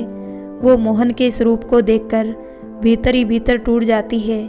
राधा देवी जी कहती है कि मेरी तबीयत ठीक नहीं है, मैं अभी नहीं जाऊंगी, तुम चले जाओ।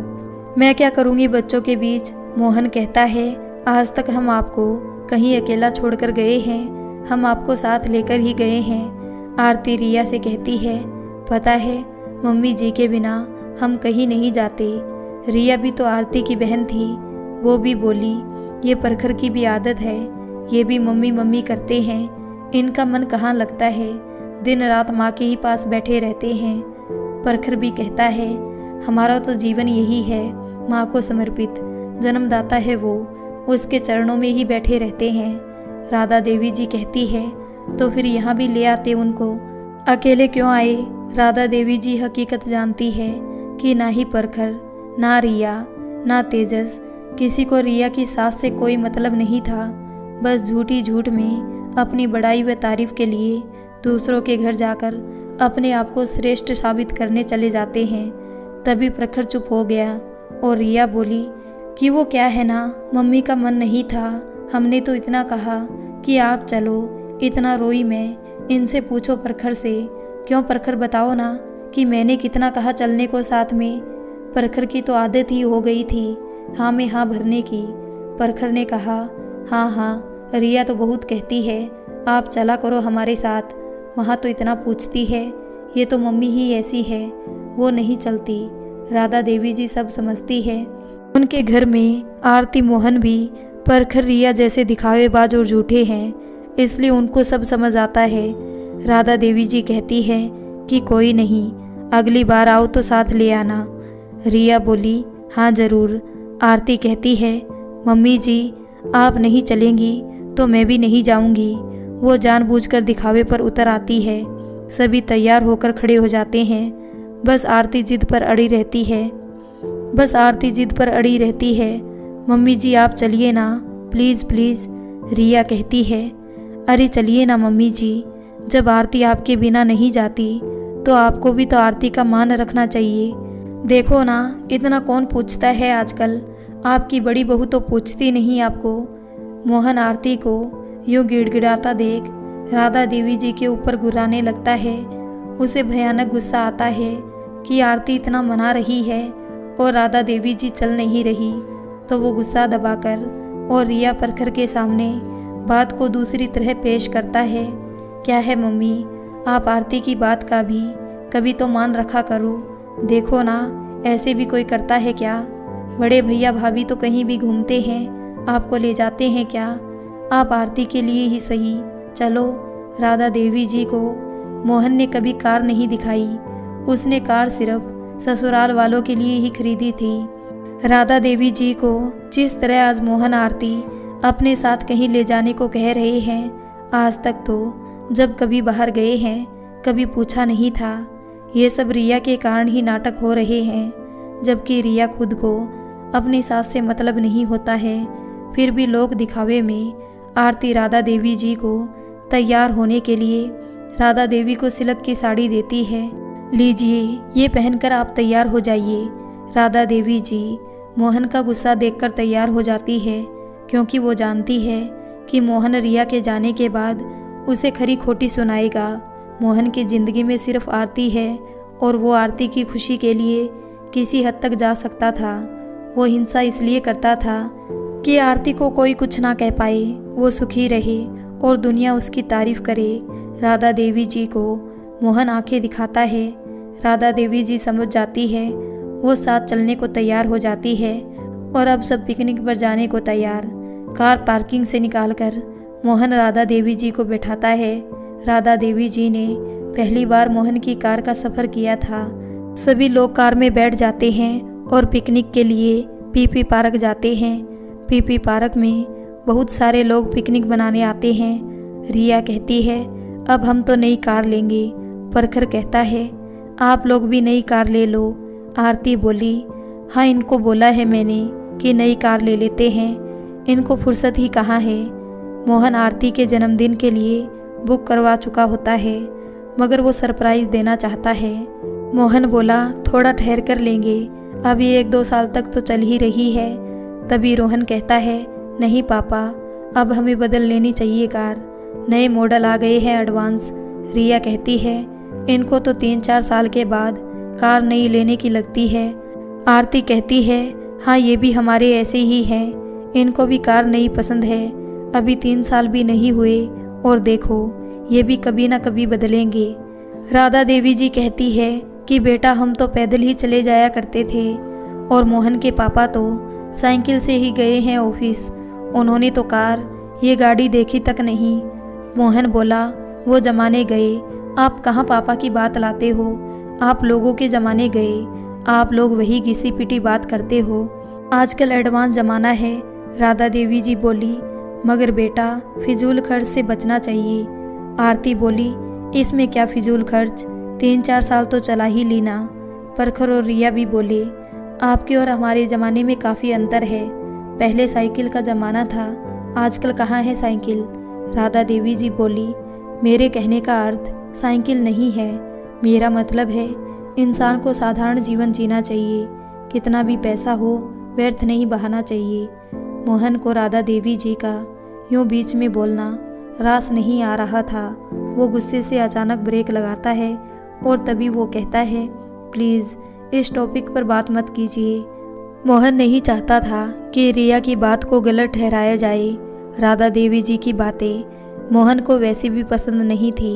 वो चाहता था कि रिया आरती की हर बात पर हाँ भरे राधा देवी जी। रिया बोली, अरे क्या हुआ जीजू, गाड़ी सही से क्यों नहीं चला रहे। मोहन बोला, अरे वो सामने बिल्ली निकली थी इसलिए ब्रेक लगाया। आरती कहती है, आराम से चलाओ ना। मोहन कहता है, हाँ बस पहुंचने वाले हैं। और वो कार के शीशे से राधा देवी जी को गुस्से से घूरता हुआ देखता है और सब लोग गार्डन में पहुंच गए होते हैं। रोहन और तेजस तो क्रिकेट बॉल लेकर आए थे। रिया और आरती खाने का सारा सामान लेकर गार्डन की ओर बढ़ने लगी। मोहन ने दिखावा करने के लिए राधा देवी जी का हाथ पकड़ रखा था। राधा देवी जी को चलने में दिक्कत नहीं थी। मोहन को मालूम था कि गार्डन में कोई ना कोई जान पहचान वाला मिल ही जाएगा। आरती भी राधा देवी जी के संग चलने लगी और दोनों नाटक कर रहे थे। जैसे ही वो लोग गार्डन पर पहुँचे, मोहन के कुछ ऑफिस के दोस्त मिल गए। वो भी अपने परिवार के साथ गार्डन पर आए हुए थे। राधा देवी जी को प्रणाम किया और मोहन से भी मिले। मोहन के दोस्त अजय और नीरज ने मोहन को कहा, मोहन तुम तो श्रवण कुमार हो, अपनी माता जी को इस वृद्धावस्था में भी अपने साथ रखते हो। मैं तुम्हारी तारीफ हर जगह करता रहता हूँ कि बेटा हो तो मोहन जैसा हो। आज के समय में तुम्हारे जैसा बेटा कहाँ मिले। तभी आरती भी आ जाती है अपनी तारीफ सुनकर। अरे भाभी जी आप भी आइए, कैसी हैं आप? अजय पूछता है। तभी आरती कहती है, आप बताइए, हम तो बहुत अच्छे हैं। और कविता भाभी कहाँ है? घर आना आप लोग सह परिवार। अजय कहता है, अरे आरती भाभी ज़रूर आएंगे, मैं कविता और बच्चों को लेकर अवश्य आऊँगा। वैसे भी हमें कहने की ज़रूरत क्या है, आपका ही घर है। आरती अजय को कहती है। अजय कहता है, हाँ वो तो है ही, हम सब बिना बुलाए ही आ सकते हैं, क्यों मोहन? मोहन बोला, अब देख लो, आरती कह रही है तो अब मैं क्या बोलूं? अजय कहता है, आप लोगों को बधाई, आपको सम्मानित किया गया था ना उस दिन। आरती भाभी जी, मैं और कविता हर जगह आपकी तारीफ करते हैं, पूछ लेना कविता से, पीठ पीछे तारीफ करते हैं हम सब। बहू हो तो आरती भाभी जैसी, वरना ना हो। आरती मन ही मन मुस्काती है, गर्व से मोहन की ओर देखती है। मोहन भी आरती के लिए तारीफ भरे शब्द सुनकर हरा भरा हो उठता है। मोहन के तो खुशी से रोम रोम खिल जाते हैं। मोहन की एक ही जिद है, आरती की तारीफ होनी चाहिए हर जगह। वो उसके लिए चांद तारे भी तोड़ लाए, बस कोई आरती के लिए 2 तारीफ भरे शब्द कह दे, फिर देखो उसके ऊपर पैसा तक लुटा दे। वो चाहता है हर कहीं आरती की तारीफ हो। मोहन बोला, हाँ सच है ये बात अजय कि आरती बहुत सेवा भाव रखती है। ऐसी पत्नी पाकर मैं तो धन्य हुआ। पता है, आरती को साफ सफाई, पूजा पाठ, बच्चे की केयर से लेकर सब कुछ इतना बढ़िया आता है। सुबह से लगी रहती है काम पर। सुबह 6 बजे उठकर नहा लेती है। इतनी जल्दी तो कौन उठता होगा। पूरे घर को साफ करती है 11 बजे तक। जब तक पूरा क्लीन ना हो जाए उसको चैन नहीं। घर आकर देखो साफ सुथरा मिलेगा, कहीं कोई गंदगी नहीं मिलेगी। इतनी मेहनत करती है, इतनी मेहनत करती है, बेचारी थक जाती है, फिर भी काम करती है और मम्मी के पास ही बैठी रहती है दिन भर। उनका मन लगाती रहती है, अकेला नहीं छोड़ती। इतना बढ़िया खाना खिलाती है, हाथों से खिलाती है। मैं भी मम्मी के पास ही बैठा रहता हूँ, उनका ख्याल रखता हूँ। यही मुझे कहती है, आप बैठा करो पास में मम्मी के, इसलिए मैं भी बैठा रहता हूँ। यही मुझे कहती है। आरती बोली, अब मैं क्या बोलूँ, बस बुजुर्गों के प्रति मेरी भावनाएं शुरू से ही है। मैं तो अपनी माँ की तरह अपनी सास को देखती हूँ। अजय बोला, यही तो आपकी खूबी है आरती जी, आप दोनों ही बहुत अच्छे बेटे बहू हो। आपसे लोगों को सीखना चाहिए, आप सबके आइडल हो, इसलिए तो आप सम्मानित हुए हो। ये सम्मान आपको मिला है, आप इसके हकदार हो। वरना आजकल का माहौल देख रहे हैं ना, कितना कष्ट देते हैं बेटे बहू। चल ठीक है यार, मैं चलता हूँ। अजय वहाँ से चला जाता है। राधा देवी जी तो इन सब की बातें सुन सुनकर परेशान हो चुकी थी। ये सब असहनीय हो चुका था। दिन रात अपनी बड़ाई करवाना सही नहीं लगता। कैसे ये दोनों बहनें अपने पतियों से तारीफ करवाती है, कोई मौका नहीं छोड़ती, झट से अपनी बात पर आगे चली जाती है। तारीफों की भूखी औरत। ऐसे ही इनके पति जो दिन में 50 बार इनकी तारीफ करते हैं। जहाँ 4 लोग खड़े हो, ये दोनों मटकती आ जाती है और अपनी ढपली बजाने लगती है। परखर मोहन दिन रात इनके गुणगान गाते रहते हैं। रिया को आए हुए 1 दिन नहीं हुआ कि आज ही सारी तारीफ कर दी है। राधा देवी जी गार्डन में इन सब से दूर अकेली बैठ जाती है। थोड़ी शांति मिलती है। आरती मोहन राधा देवी जी को किसी से मिलने भी नहीं देते। वो सोचते हैं कि राधा देवी जी से कोई मिल ना ले, कहीं उनकी पोल ना खुल जाए, राधा देवी जी हकीकत ना बता दे, इसलिए उन पर दोनों ही नज़र रखते हैं। उनको कहीं मिलने जुलने भी नहीं देते, खुद ही सबसे मिलते जुलते हैं। फिर आरती के पास अपनी मम्मी का फ़ोन आ जाता है और फिर से वही रामायण शुरू हो जाती है। राधा देवी जी तो कहीं और ही देखने लगी, खेलते हुए बच्चों पर ध्यान देने लगी। राधा देवी जी सोचने लगी, पिकनिक पर आए हैं, यूँ नहीं एंजॉय करें। यहाँ भी फ़ोन लेकर बैठ गई दोनों और खुद की तारीफ करवा रही है। अभी प्रखर मोहन भी आएंगे पीछे पीछे सास से बातें करने, और सच में यही हुआ। थोड़ी देर में प्रखर मोहन भी आ गए अपनी सास से बातें करने के लिए। उनको पूरा पिकनिक का नज़ारा दिखाने लगे और फिर वही रामायण चालू कर दी, तारीफ के पुल बांधने लगे। राधा देवी जी तो वहाँ से उठकर कहीं और जाने लगी। वो इन सब की बातों से उकता गई थी। सुबह से अपनी अपनी तारीफ के अलावा रिया और आरती के पास और काम ही क्या था। इनकी दुनिया यहीं तक सीमित थी, उनको कोई दूसरा दिखता ही नहीं है। वो गुस्से में बड़बड़ा रही थी, जब देखो चालू हो जाएगी और झूठी बातें चालू कर देगी, जैसे सब पागल है हमने तो कुछ किया ही नहीं, ऐसे ही सफ़ेद बाल आ गए। यही है दुनिया की सबसे चतुर और सुगढ़ महिलाएं, इन्होंने ही सब किया है, इन्होंने ही घर को संभाला है। हमने तो डुबो दिया था घर, बच्चे भी यही पाल रही है। हमने तो सड़कों में छोड़ रखे थे दूसरों के भरोसे। सबसे बड़ा नाटक तो मेरे साथ कर रखा है। मुझे अपने पास बुलाकर मेरी सेवा करने का झूठा दिखावा करके पूरी कॉलोनी समाज में भली बन गई है। उधर रिया का भी कुछ ऐसा ही हाल है, इसलिए तो मुझे रख रखा है छवि बनाने के लिए। पैसा तो है ही और दुनिया भी ऐसी है, वो भीतर की सच्चाई तो जानती नहीं या जानना चाहती नहीं। जानती भी है तो बुजुर्गों को कौन पूछता है। आजकल तो जवानों का दौर है, तकलीफ भी जवानों की ही दिखती है। वरीद के लिए तो कह देते हैं माला जपो माला जपो, चाहे वो कुछ कहना भी चाहे तो उसकी आवाज़ बंद कर दी जाती है। आपके दिन गए, हमारे दिन है अब। आप बूढ़े हो गए, आप कोने में लेट जाओ, सब यही कहते हैं मुझसे। आप तो वृद्ध हो गई, इनके अनुसार ही रहना पड़ेगा आपको। रहना तो पड़ेगा, मगर अच्छी तरह से तो रखे जब कोई रहेगा। खैर क्या कहूँ, अब तो राधा देवी जी धूप में टहलती टहलती सोचती रहती है। आए थे पिकनिक करने, ये लोग तो फ़ोन में ही लगे हैं। इनकी माँ के फ़ोन 24 घंटे में 12 घंटे तक आता है। सुबह 4 बजे से फ़ोन करती है, सभी लोग पिकनिक मनाकर घर आ जाते हैं।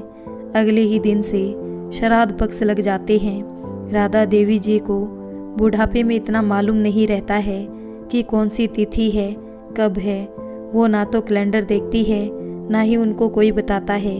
आरती जानकर नहीं बताना चाहती, वो तिथियां भुलाकर उनके पितर दोष लगवाना चाहती है, और साथ ही साथ इसलिए भी नहीं बताना चाहती ताकि मोहन को भड़का सके कि तुम्हारी माँ तो बिल्कुल भी श्राद्ध पक्ष में कुछ करना नहीं जानती। देखो मैं कैसे करती हूँ, मैं ही हूँ सब धर्म कर्म मानने वाली।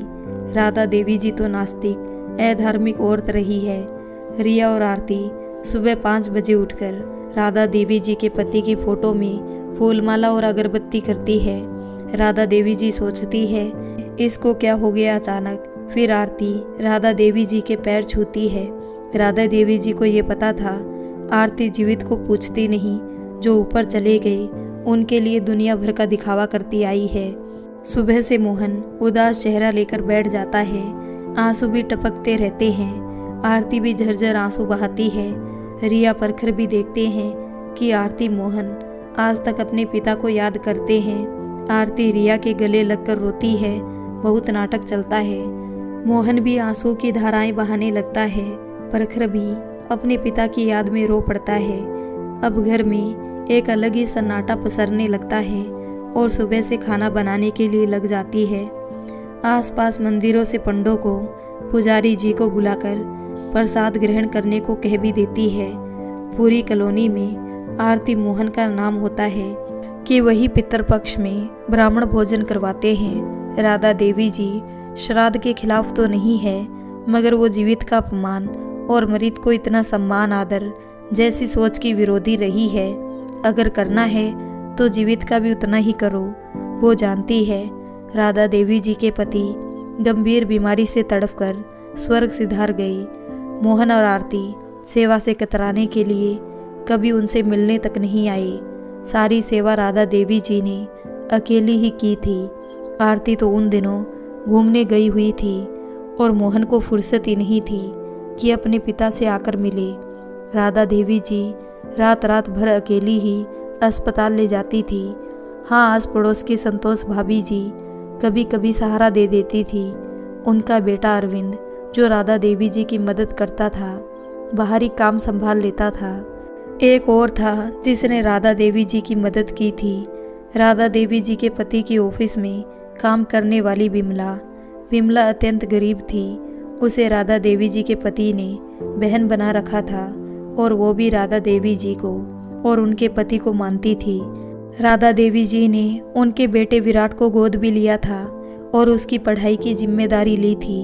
विमला की मृत्यु हो गई थी और राधा देवी जी ने और उसके पति ने विराट की पूरी पढ़ाई का खर्चा संभाला। विराट का पढ़ाई में मन भी लगता था और वो बुद्धिमान लड़का था। मन में एक इच्छा थी कुछ करने की। 12वीं में उसने बहुत ही अच्छे अंक प्राप्त करे। विराट को स्कॉलरशिप भी मिल गई थी। आगे की पढ़ाई का खर्चा उसे मिल गया था। खूब मन लगाकर पढ़ाई करने का परिणाम ही था कि विदेशी कंपनियों ने उसे एक अच्छा पैकेज दिया और आज विदेश में नौकरी करता है। राधा देवी जी से वो अक्सर फ़ोन करता रहता है, मगर अभी राधा देवी जी का फ़ोन ही बंद था तो वो कर नहीं पाया। राधा देवी जी ये सब देखकर नाटक ही समझती है। आरती ने 6 तरह की सब्जियां बनाई और तरह तरह के पकवान बना डाले। रिया भी मिलकर हाथ बटाने लगी और रायता, पूड़ी, सब्जी, मिठाई, आलू गोभी मटर की सब्जी सब तैयारी कर ली और पंडित जी को खाना खिलाया और सम्मान सहित विदा किया। राधा देवी जी को तो खबर तक नहीं थी कि उसके पति का श्राद्ध है। दरअसल आरती मोहन इसमें भी अपना नाम करवाना चाहते थे कि राधा देवी जी को कुछ पता नहीं है, हम ही करता धरता है। अब तो आस पड़ोस की भाभियां आकर आरती की ही तारीफ कर रही है। पड़ोसिन गुप्ता कहती है, आरती तुम सेवा भाव के साथ साथ धार्मिक सोच वाली औरत हो। एक बात बताओ, तुम्हारी सास को पता नहीं है कि उसके पति का दिन है? आरती बोली, वो इन सबको नहीं मानती है। मैं तो धार्मिक हूँ, मैं तो इन सबको मानती ही हूँ। मेरे तो श्राद्ध जरूरी है, नहीं तो दोष लगता है। राधा देवी जी क्या जवाब देती? वो जानती है कि इस कोर्ट में अब वो मुजरिम घोषित हो चुकी है। अब उनको कोई नहीं बचा सकता। जिस कोर्ट में एक तरफा ही सुना जाए तो अब क्या कर सकते हैं। जीत तो झूठ की होकर रहेगी, इसलिए वो चुपचाप कमरे में जाकर सो जाती है। वो असमर्थ होती है। बुजुर्ग हो जाने के बाद और उनका खुद का मकान नहीं होने के कारण वो तो मेहमान ही थी। अब वो क्या कर सकती थी? जो करता धरता थे वो आरती मोहन ही थे। आरती रिया से कहती है, पता है तुझे, इनके बड़े भैया को तो होश ही नहीं है कि श्राद्ध क्या होता है, कौन सी चिड़िया का नाम है। घर जमाई है घर जमाई। कुटिल हंसी हंसते हुए कहती है। मोहन भी आरती की भाषा बोलता है। हाँ भैया तो पता नहीं विलुप्त हो गए हैं, उनको तो हमसे कोई लेना देना नहीं है।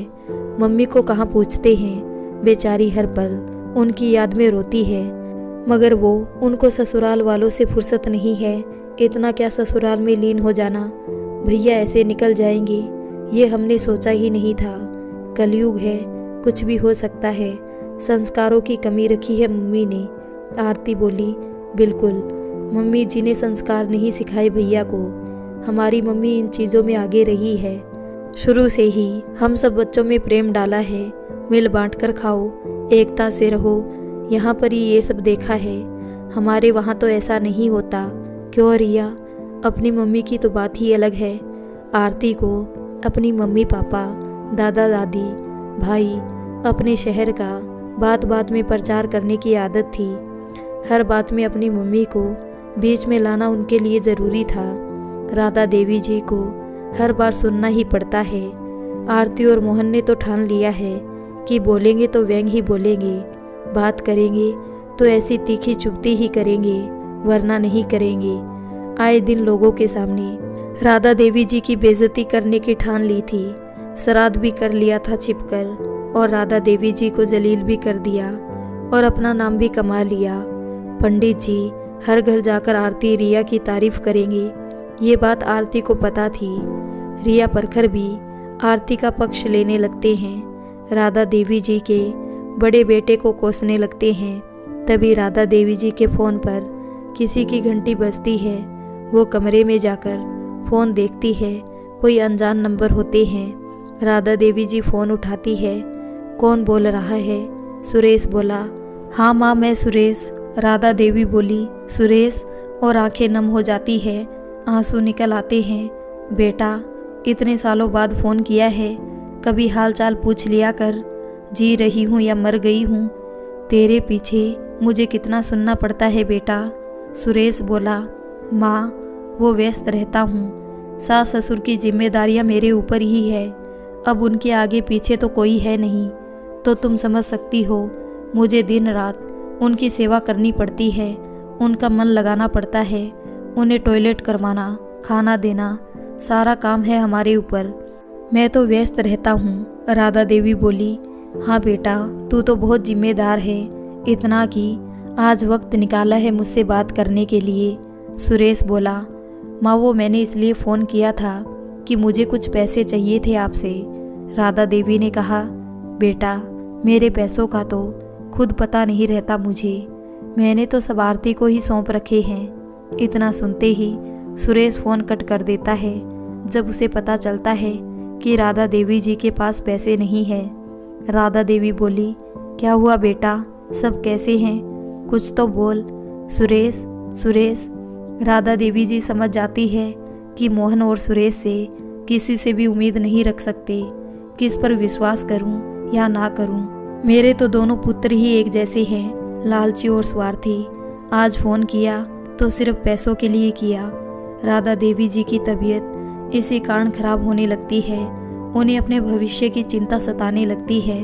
यहाँ रहेगी तो बंधन में रहो। सुरेश से तो 1% भी उम्मीद नहीं है। ऐसे में इंसान जाए तो जाए कहाँ? बहनों के भी ताने याद आते हैं कि तू है ही ऐसी, कहीं रहने लायक नहीं। हम भी तो रह रहे हैं बेटे बहू संग, तू स्पेशल है क्या? राधा देवी जी की बहनें राधा देवी जी को ही दोषी ठहराती है, क्योंकि उनकी संतानें उनकी आंखों से डरती है। कंट्रोल है बहुओं पर, और ईश्वर की दया से उनके ऐसी बहुएं आई भी नहीं, ना ही उनके बेटे लालची है। और राधा देवी जी का स्वभाव शुरू से ही सरल रहा है। वो कभी किसी को कोई उत्तर नहीं देती थी, पति से भी अत्याचार सहती थी। राधा देवी जी के सास ससुर भी राधा देवी जी को इसी कारण तंग किया करते थे। उनके सीधेपन के कारण उन्होंने जीवन भर धक्के खाए, अत्याचार सहे। ऐसा नहीं है कि मोहन सुरेश ये सब जानते नहीं हैं, मगर वो अनजान बन रहे थे। वो अपनी माँ के त्याग और सरल स्वभाव को अब भूल गए थे। वो अपनी पत्नियों की तारीफ सुनना या करना पसंद करते थे। उसके सिवाय वो अपनी माँ के सब दिन भूल गए थे। उन्होंने कभी भी राधा देवी जी के बारे में एक शब्द तारीफ के नहीं कहे थे।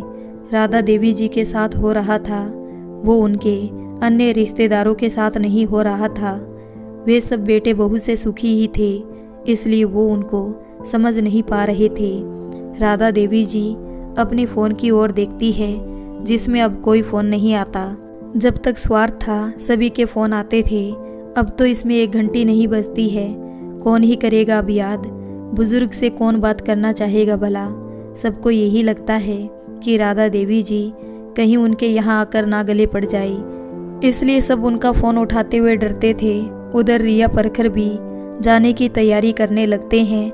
रात की बस से अपने घर जाकर अपने ससुर जी व दादाजी का श्राद्ध करेंगे, क्योंकि आरती की तरह रिया भी तो थी, उसको भी अपनी सास को नहीं करने देना था। वो भी चाहती थी सभी समाज में उसका नाम हो, केवल इसलिए वो जल्द से जल्द घर पहुंचना चाहती थी। रिया परखर तेजस भी निकलने की तैयारी करने लगते हैं। राधा देवी जी परखर और रिया से मिलती है। राधा देवी जी मोहन और आरती के डर के कारण तेजस को 1000 रुपये हाथ में पकड़ाती है, जो मोहन ने ही राधा देवी जी के पैसों में से तेजस को देने के लिए दिए थे। मोहन आरती राधा देवी जी के सभी पैसे हिसाब किताब अपने पास रखता था।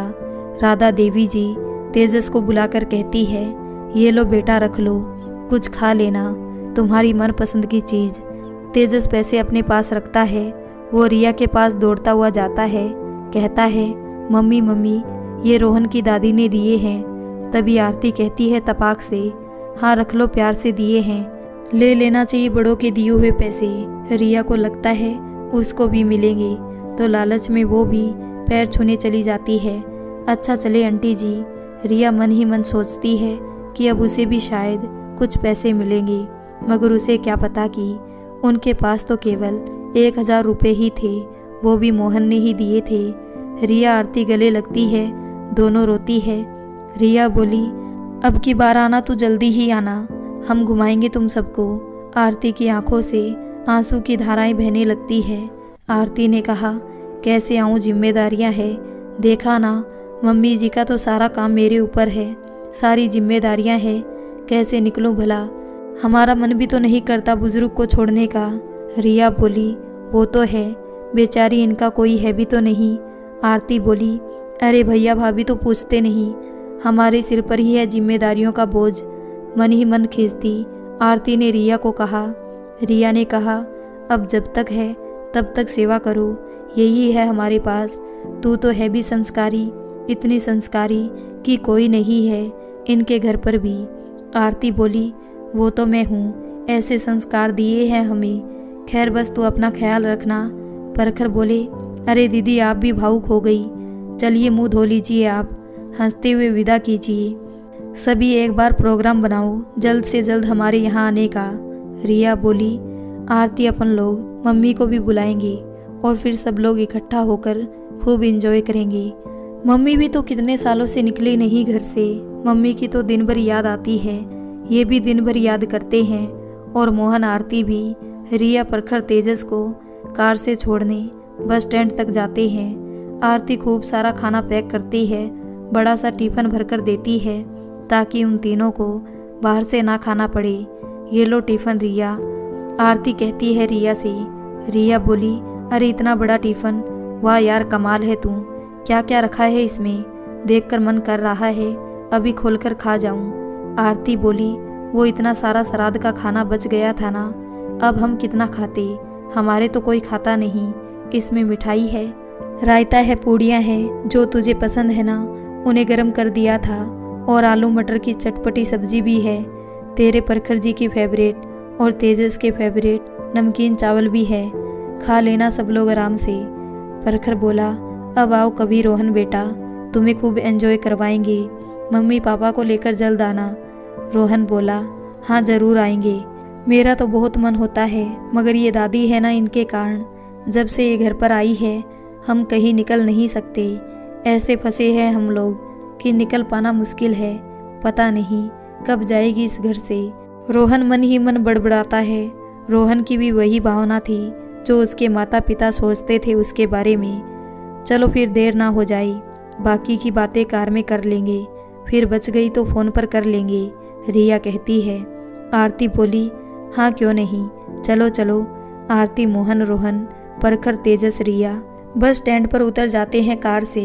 दूसरी ओर राधा देवी जी घर पर अकेली होती है। वो बहुत दुख करती है, अपने आप को कोसती है, सोचती है अब ईश्वर उठा ले तो अच्छा है, ऐसे दिन देखने से तो अच्छा है मर ही जाएं। अब यहाँ कोई इज्जत है ना प्रेम, बस दिखावा रह गया है।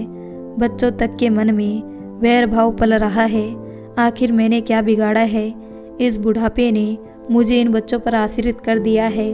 जब तक मैं आत्मनिर्भर थी शारीरिक रूप से, तब तक मुझे कम से कम इतना तो नहीं सुनना पड़ता था, मगर आज क्या नहीं सुनना पड़ता, क्या नहीं झेलना पड़ता।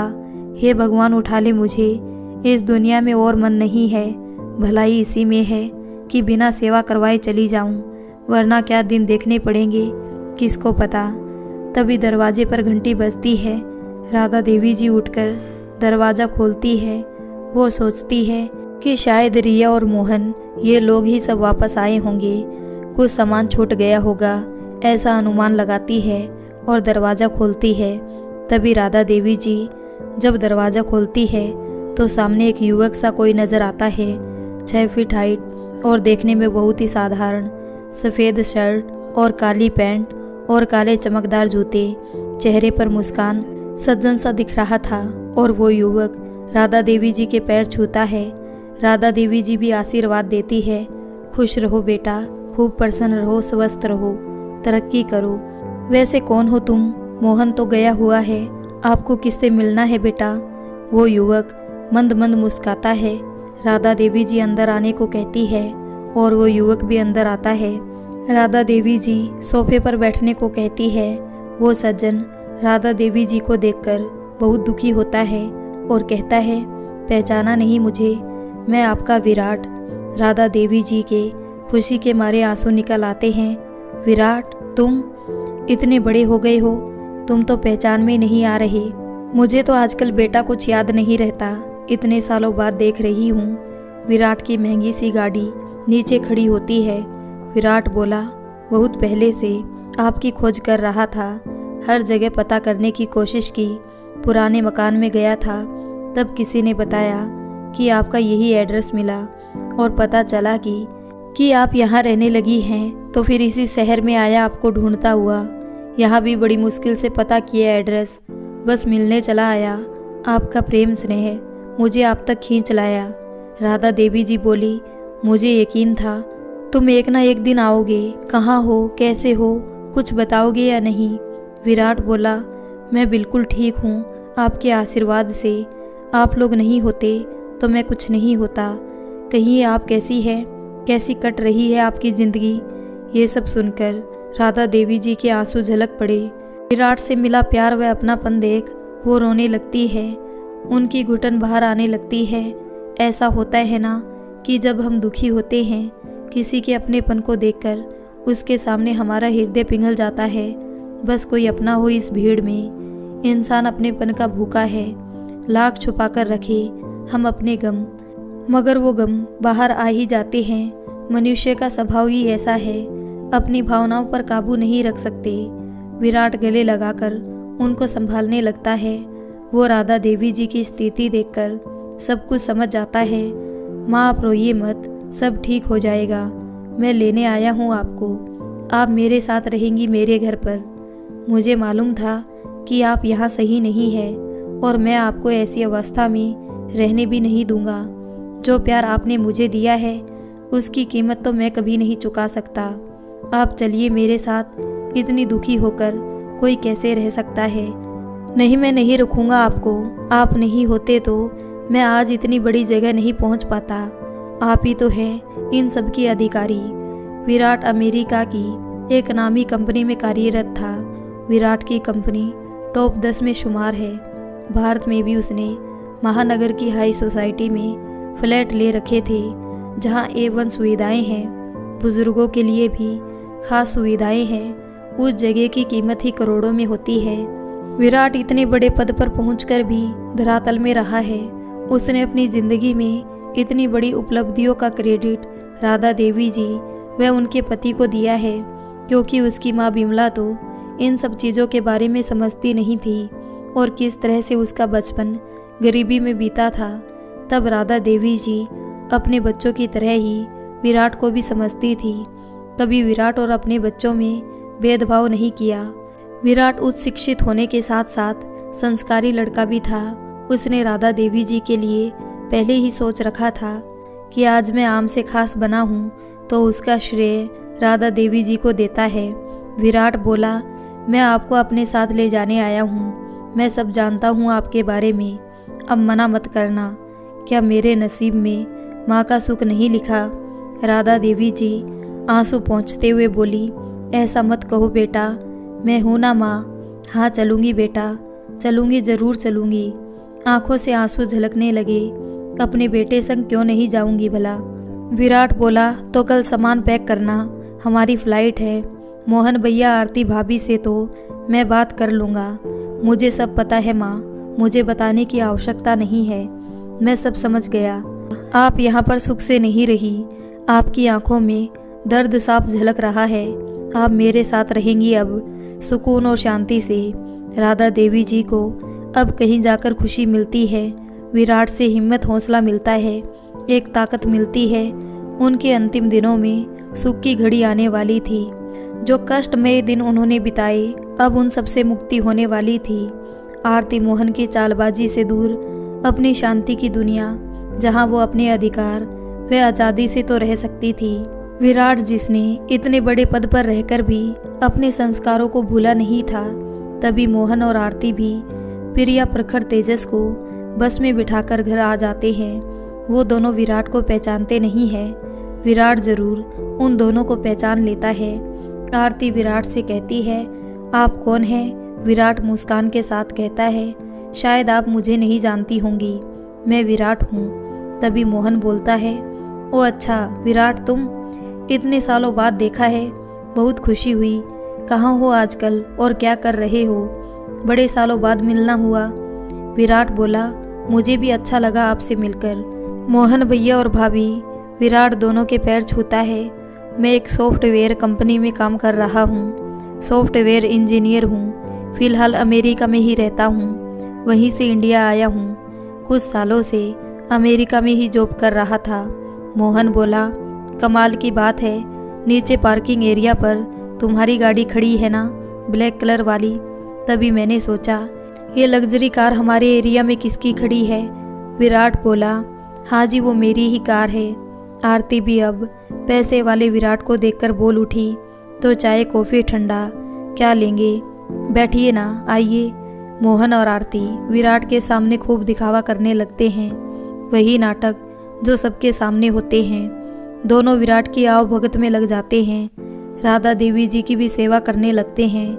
विराट को मोहन और सुरेश के बारे में पहले ही सब कुछ मालूम होता है, बाकी कुछ राधा देवी जी की स्थिति देखकर भांप लेता है।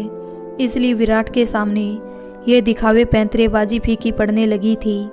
आरती का स्वभाव ऐसा था कि वो किसी भी पैसे वाले व्यक्ति को देखती है तो उसके व्यवहार में परिवर्तन आ जाता है। वो तो स्वार्थी होती है, खूब धन की लोभी होती है। मोहन और आरती सिर्फ पैसे वालों से ही व्यवहार बढ़ाना चाहते हैं। जो आम इंसान है वो उन दोनों के लिए कुछ काम के नहीं। मोहन बोला, आओ बैठो तो सही विराट, आओ कुछ तो खाओ, नाश्ता लेकर आऊँ क्या? विराट बोला, जी आरती भाभी, मोहन भैया, अब मुझे निकलना होगा। मैं यहाँ एक काम करने आया था, वो हो गया है, और अब मैं अपने साथ किसी को ले जाने आया हूँ। मोहन बोला, क्या मतलब? समझा नहीं। विराट बोला, मेरी माँ जो मुझसे इतने सालों से दूर रही, उसे आज मैं लेने आया हूँ। हाँ राधा देवी जी।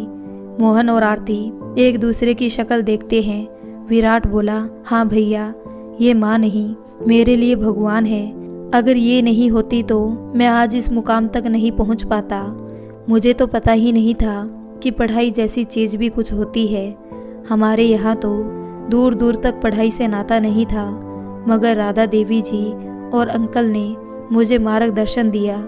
भला सही मार्ग बतलाने वाला भगवान से कम होता है क्या? मेरी पढ़ाई की जिम्मेदारी वह सारा खर्चा उठाया, जबकि उनके भी अपने बच्चे थे। लोग तो अपने बच्चों से अलग किसी और के बच्चों के लिए कहाँ सोच पाते हैं, लेकिन अंकल और राधा देवी जी ने मेरी पढ़ाई कभी रुकने नहीं दी। हमारे घर ही नहीं, समाज में भी पढ़ाई के बारे में कोई कुछ जानता ही नहीं था। और आज मैं जो कुछ भी हूँ, थोड़ा बहुत जो मैंने अचीव किया है, इन्हीं से प्रेरित होकर उन सैकड़ों गरीब बच्चों की पढ़ाई की जिम्मेदारी मैं लूँगा। उसके लिए मैंने एक निजी संस्था बनाई है। जो बच्चे आर्थिक रूप से कमज़ोर हैं, उनकी पढ़ाई का खर्चा हम उठाएंगे, और वो संस्था का नाम होगा राधा देवी जी और इनके पति धर्मवीर जी के नाम पर। यह सुनकर आरती मोहन की आंखें फटी की फटी रह जाती है। वो दोनों आश्चर्य करने लग जाते हैं। आरती मोहन को सुनकर अंदर से दुख होता है कि राधा देवी जी के नाम की इतनी बड़ी संस्था होगी। आरती को जलन की आग खाई जाती है, जिसका नाम पूरे देश में होगा। विराट ने कहा, इतना ही नहीं, बुजुर्गों की मदद के लिए तथा उनके सुखद भविष्य के लिए हमने एक जगह खरीदी है, जहाँ पर बुजुर्ग अपना जीवन हंसी खुशी निकाल सकते हैं, जहाँ पर उनके रहने संबंधित सभी सुख सुविधाएं होगी। अब उनको बच्चों की परवाह करने की ज़रूरत नहीं है, क्योंकि बुढ़ापे में उनको रोटी नहीं बल्कि तनाव मुक्त जीवन की भी ज़रूरत होती है, जहाँ 4 लोग उनके पास बैठे उनसे बातें करें, कुछ एक्टिविटी कर सके और थोड़ी बहुत कमाई भी करनी हो तो हैंडवर्क भी कर सकते हैं। और उस जगह का नाम वृद्धाश्रम नहीं बल्कि अपना घर होगा। वृद्धाश्रम नाम सुनकर किसी को भी ठेस ना पहुँचे, ये सभी कार्य करने आया हूँ और साथ में अपनी माँ को ले जाने भी आया हूँ। मोहन आरती के होठ तो सिल चुके थे, वो तो निशब्द हो चुके थे, क्या बोल सकते थे अब। उनके होठ बर्फ की तरह जम गए हो, उनकी आवाज़ कहीं खो गई थी। राधा देवी जी अंदर से अपना बैग लेकर आती है और विराट उनका बैग पकड़कर अपने साथ अपनी लग्जरी कार में बिठाकर ले जाता है।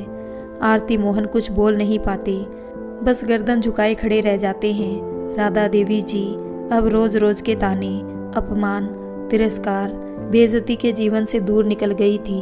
वो अब अपने अंतिम समय में खुशियां व मान सम्मान की जिंदगी जीने जा रही थी। उनकी आंखों में अब आंसू तो थे मगर खुशी के।